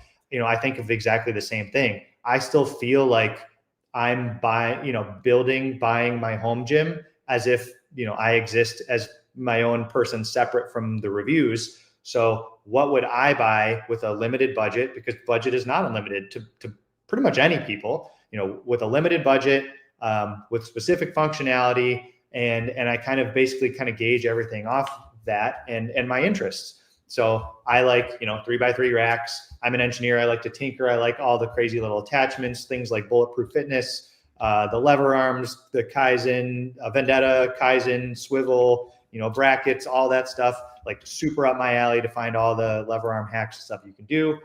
That's kind of how I also view like my training and other things I would want to try as well. So that's how I actually pick what products I want. Would I want that in my gym for my training? I do a lot of running. I actually was a college soccer player and played soccer all my life. So if you see me review any curved treadmills coming up, I have a True Form treadmill coming in soon. It's not just because I'm like, oh, that's a treadmill, I need to review it. It's like, no, I actually run on treadmills. I've had an assault runner. I've had an echo bike. I've had a C2 rower. and through all the years, whether it's due to finances, needing to sell them to fund other things like building this original garage gym a couple years ago and stuff like that, upgrading, whatever it is, my own interests, specific training blocks where I want to try a belt squat, I want to try leg press, things like that. That's kind of how I gauge everything at the end of the day, is truthfully my own internal compass and matrix of, again, like price and want and like footprint and space. And then of course, now that I'm in the review game, I have to be a little self-aware of, or I would say maybe not self-aware, aware of the overall community and products that other people would find interest in. So perfect example is Beyond Power of Ultra. For me, I'm an engineer and I actually work in electrical and software focus. When that's been out for a while, and I think it was Joe Gray who I saw a year ago had a review about that. And it's something I literally did not even give the second thought. I was like, I don't care. I don't need it. I don't want it. And now I'm coming around because people ask about it, things like the Maya Go, other type of this integrated stuff. And now I see that's where the industry is going. I'm still not there personally, or don't think that like I would love this in my gym. I think it's one of those things. Once I do try it though, I know I am actually going to like it. But my point is, I don't feel like I need it right now for me, or like I wouldn't choose that as a consumer. So that's not super high on my priority list when it comes to reviews. Now, again, doing the reviews, people tell me they want this, it'll get bumped up because other people want to see my opinion and feedback and stuff on that. So that's fine. But prior or, outside the review space, what do I want my gym to be? What do I want my training to be like? How do I like to try new things? What's not going to break the bank? Hence the Walmart stair climber, hence the Walmart leg press, and that's very real life for a lot of people. Like I have $1,000 and I want a leg press. There's not a whole lot of options in that price range. You have RitFit, you have not Titan is $1,700. So it's like, it's already out of the question. So anyways, my internal compass is kind of the answer. I mean, that makes sense. I think so. Something else that people don't really think about is I still have to deal with this thing after the video is done. You know what I mean? You watch the video, and let's think about it again. A lot of people are watching it just for interest. They're not watching because they're going to buy it. They're not going to, so I know I got friends who say they will only do reviews of products that people are likely to buy because they want to get affiliate commission. They've said it to me and I'm just like, okay. Yeah. And I understand that because so many people watch these videos just for entertainment. They already have stuff that they like. You're not going to change their mind, but they will watch your video for entertainment. Well, the video is over, cameras cuts off. I still have to deal with this thing. It's at my house now. And to your point, like the Voltra, I'm not going to use it. Yeah. So now it's just at my house. So what do I do with it? Right. Yep. So that's why one of the things I started doing was, if I know somebody who I can trust to create content is interested in a thing and a company reaches out to me, I'll say, okay, send it to and I'll give them their address, but the video will be on my channel. So it helps out because I get the content, you get to watch it. It gives the person practice if they happen to have a channel that they want to start growing. Cause I'll tell them, hey, after you finish at the end of the video, tell people where they can see more stuff from you. So it's free promotion for them. They get a piece of equipment they might have wanted. Like, I don't care what you do with it after the video's over. Keep it for whatever length of time in case we need to do a reshoot. But then after that, it's yours, right? Yeah. And so I start doing that because to me, that's another part of trying to use my platform to help other people out. Yeah. While at the same time, now I don't have to deal with having it in my house, cluttering up my gym or whatever, right? But it's also, it goes back to like where you have to balance the tension of making content that's interesting to you and making stuff that people want to see. Because we are, at the end of the day, we are in the media business. We just don't think about it a lot of times. Yeah. And we have to cater to people to some extent. Yeah. That's part of our responsibility. It's what we signed up for to some extent. Yeah. Let's wrap up with this question. If a brand is interested in reaching out to you, they want to do, and I mean, you're going to be a Home Gym Con. So it's like, You'll have, so if a brand's watching this and they know you're going to be there, hey, they know if you're interested, right? They can approach you. But let's say they're not going to be for some reason. How could they contact you if they're interested in working with you? And how can people just keep up with what you got going on if they want to see your, like, if for some reason this is the first time they've heard of you, how can they subscribe? How can they follow? Tell them all the details. Yeah. No, so for people, if this is the first time you're seeing me, intro to me, hello, thanks for watching, first of all. Second of all, YouTube is the best way. I'd say that's the best bang for your buck as far as my content and what I've been focusing on, especially with limited time, as we mentioned, with engineering job and 2 little kids and all that stuff. So 100% go through YouTube, YouTube at youtube.com/@thejunglegymreviews is my page, all one word. Otherwise, you can find me on Instagram, Jungle Gym Reviews, and both those are great ways to get a hold of me as well. YouTube has like a little, if you go to, I think it's the About section or somewhere on the main channel page, you can shoot me an email. And then same thing on Instagram. You can shoot me a message. I have my phone on me. Again, I'm very well put together, organized. So I see everything that comes through. And I definitely try to respond to everyone and everything and every inquiry. So I'll see it. And whether it's a person or a brand, I look forward to talking with you and hopefully some of you, brand or people, meeting you at Home Gym Con as well. Awesome. Man, time always flies by way too quickly when I'm doing these interviews. It's funny because people will say, man, how are you going to be able to fill that much time? I'm like, dude, we run out of time because we just do. So I appreciate you spending some time. I hope you will come back, be on the show again, because I really enjoyed talking to you. And I know it's like whenever somebody reaches, like initially when I reached out, it was like, are you sure this is for me or whatever? So I appreciate you, carving some time out and coming on the show, man. And best of success with your channel. Yeah, I appreciate that. I will definitely be in touch, and I'll be watching this here and there. Love to come back on and tell my wife I'm so excited because I get to talk to people about things I'm passionate about, not just my day job. So this is I'm really looking forward to this. And again, I love to talk to other people with shared interests, and it's a great time. And that's what's so good about this space to begin with. So again, thank everyone for. I've had nothing but warm welcome and nice interactions from companies to people to feedback. Minus a handful of comments. Thanks, Jonathan. But besides that, no, everything's been all love, and I really sincerely appreciate that, and it just keeps me motivated to keep doing it. So thanks, guys. Right, yeah, make sure you say hi when I see you at Home Gym Con. Whether I see you first or not, make sure you say hi. I look forward to meeting you in person. Carlos said he's going to subscribe after this show is over. So we got about 10 more minutes before the show ends. So in about 10 minutes, you're going to have another subscriber. Awesome. Michael, take it easy, man. Have a good day. And tell your wife thank you for jumping on the show and putting like an epic comment. I loved it.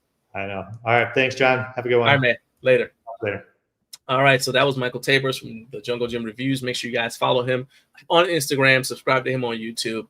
He's a good dude, has excellent content, and I think you will enjoy it. So let's go ahead and support that. Now, before I forget, once again, you guys make sure that you are checking out my man Carlos. Let's go ahead and go over to CBSTCR. See here on YouTube. Oops, I put it in the wrong place. Carlos is a content creator whose content I actually enjoy watching. I think he's just now started doing The Last of Us. Well, I know he's just started doing The Last of Us, but he's been doing a live playthrough of it, and I was the one who talked him into watching it or into playing it, and now I get to watch him playing it, and I enjoy the interaction. So this is his channel. I'm going to go ahead and share the screen so you guys can see it. All right. So if you are number one, he just got a subscriber. Boom. We were at 807 at the start of the show. We're at 808 now. We need to get Carlos to 1,000 subscribers, and I really want to do it before this show is over. So if you're watching, whether you're watching on replay or not, if you're watching this, go to the link. It's in the description for this video. go to CBS TCR on YouTube and subscribe, and let's get him to the 1,000 subscriber mark. You don't have to watch every video he puts out, but if you do check him out live, I think you will enjoy it. As I said, he's doing a playthrough of The Last of Us right now. I am in the comment section as often as possible, so I can interact with him and support him because he supports me. I will say this too. If you've never played The Last of Us, you've just watched the show, this is an eye-opener because you'll start to see why people are passionate about the show because of the game. Okay, so go ahead and do that. So let's go ahead and click that off.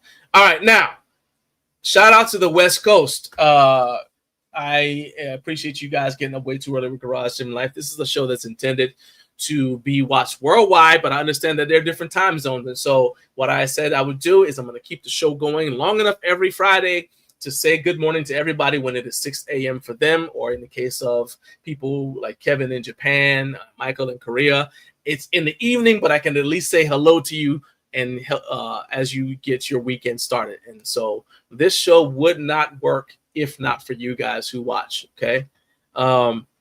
Eric said, I refuse to watch that show. Now, I've not watched the show, but for those of you who have played the game, first of all, I don't believe Pedro Pascal as Joel. I think that it should have been Josh Brolin, okay? Just, I'm standing on business. I'm standing on my word is my word. Pedro Pascal, he's not Joel as far as I'm concerned.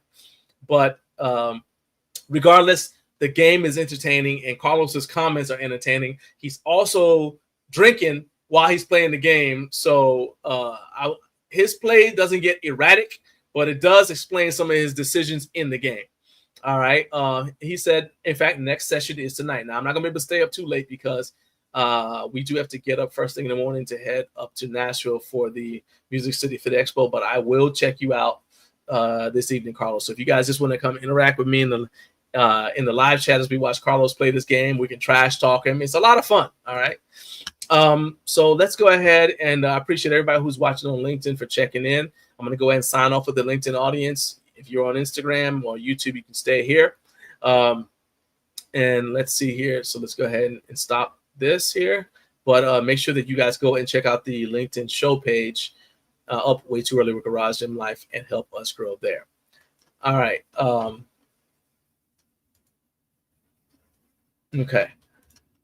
All right. So now this is something I didn't want to let you guys go because I was going to mention it before, and I ended up not having time for it. And I was like, there ain't no way I'm not going to talk about this thing.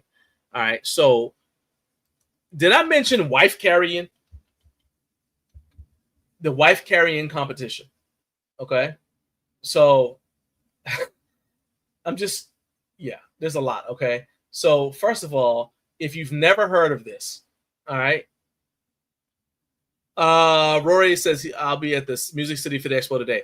Oh, heck yeah, man. Hey, while you're there, let Nate from Executive Fit know that I'm going to be swinging by to see him tomorrow when I get up there. And tell, and same thing as Surplus Strength. Okay. Let him know I'm going to be swinging by to see him. All right.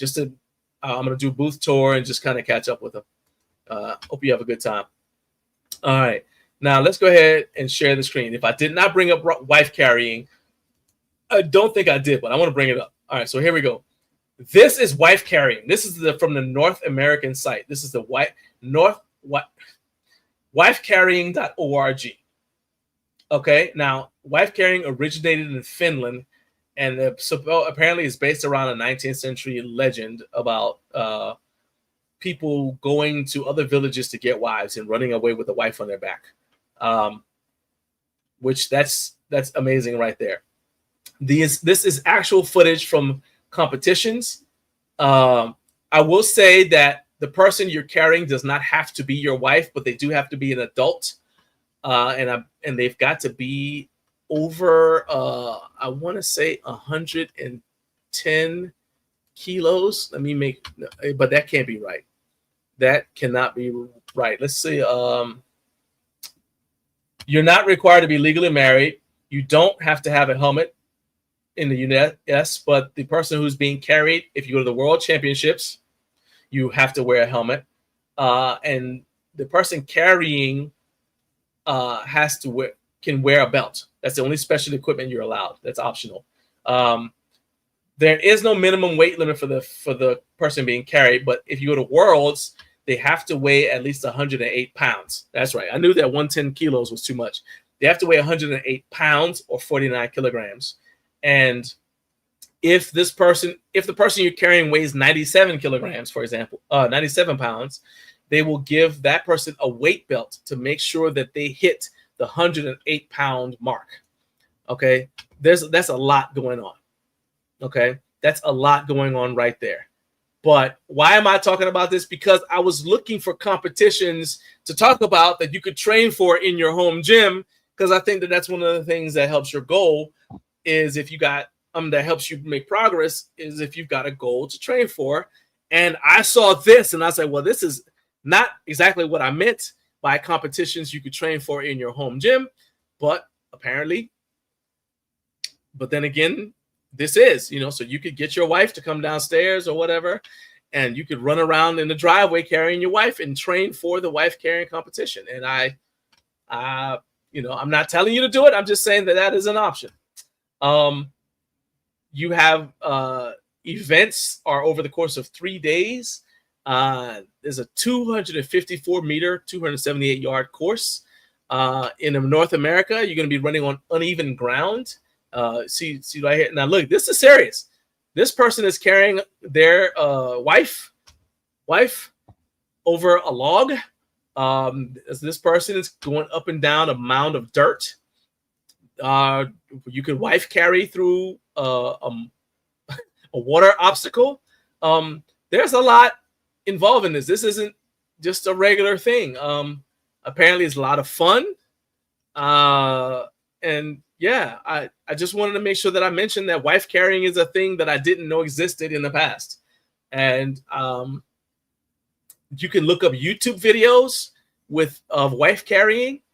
And I just think it's one of those things where I just once again say I'm in my 50s and what a time to be alive. I would say I can't believe that this is a thing, but sadly I can believe that this is a thing. So if anyone wants more information about the sport of wife carrying, Google it. Don't hit me up. Just Google it. All right, Google it. You'll find out everything you know, including how to enter. But I just couldn't be the only one that had seen this, so I had to share it. All right, so there we go.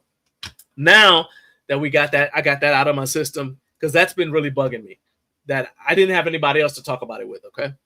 One more time, thank you to everybody who is watching this show. You guys see right here, you get a YouTube play button when you hit 100,000. I got my space already reserved for the YouTube play button. It's right there. My wife was like, why are you writing on the wall? Because that space is reserved for the YouTube play button. We're not putting anything else there. Okay. So right there, that right there, YouTube play button. And you guys are helping me get there every time that you like and subscribe. So Jared said the beginning show where you showed the pendulum squat machine from Bells of Steel. Where is that located so I can watch? That's not a video. I get the Bells of Steel newsletter, and I assume you do as well. And they mentioned it in the newsletter, in the most recent newsletter, so you can see it. So you can, and really what it was, I tell you what I'll do is if you don't have a copy of the newsletter, I can either forward it to you or I can screenshot it and send it to you after the show's over so you can see it. And let me know how that goes because I do want to, now you've got my attention. I want to follow up on that. All right. Okay. So shout out to my guests, Trevor from the Two Disgruntled PMs podcast and Michael Tabors from the Jungle Gym Reviews. One more time. Like I said, if you haven't already done so, please help the show out, like and subscribe on YouTube. Please follow us on Instagram. And if you have a LinkedIn account, please visit our show page, Up Way Too Early with Garage in Life, and give us a follow there as well. Next week, we're going to have Matthew Porter from Porter Phys Ed. He's going to be joining us. He's going to talk about his new products, including an exciting collaboration that he is doing with Executive Fit. As always, share this episode with somebody who might enjoy it, and make sure you set your alarm clocks to get up way too early with Garage in Life. Also, next this next week, you'll be able to see our footage from the Music City Fit Expo. I'm not sure what day we're going to post the first video, but just keep an eye out for that because we'll be posting our content that we're able to get from there. And so just keep an eye out for it. All right. And if you are at the Music City Fit Expo, if you see me walking by, make sure you stop me to say hello. All right. Because I love meeting people who are supporting us. You guys are the reason why we're able to do everything we do. So I love meeting y'all. All right. Once again, thank you so much for being here. Keep on stacking days.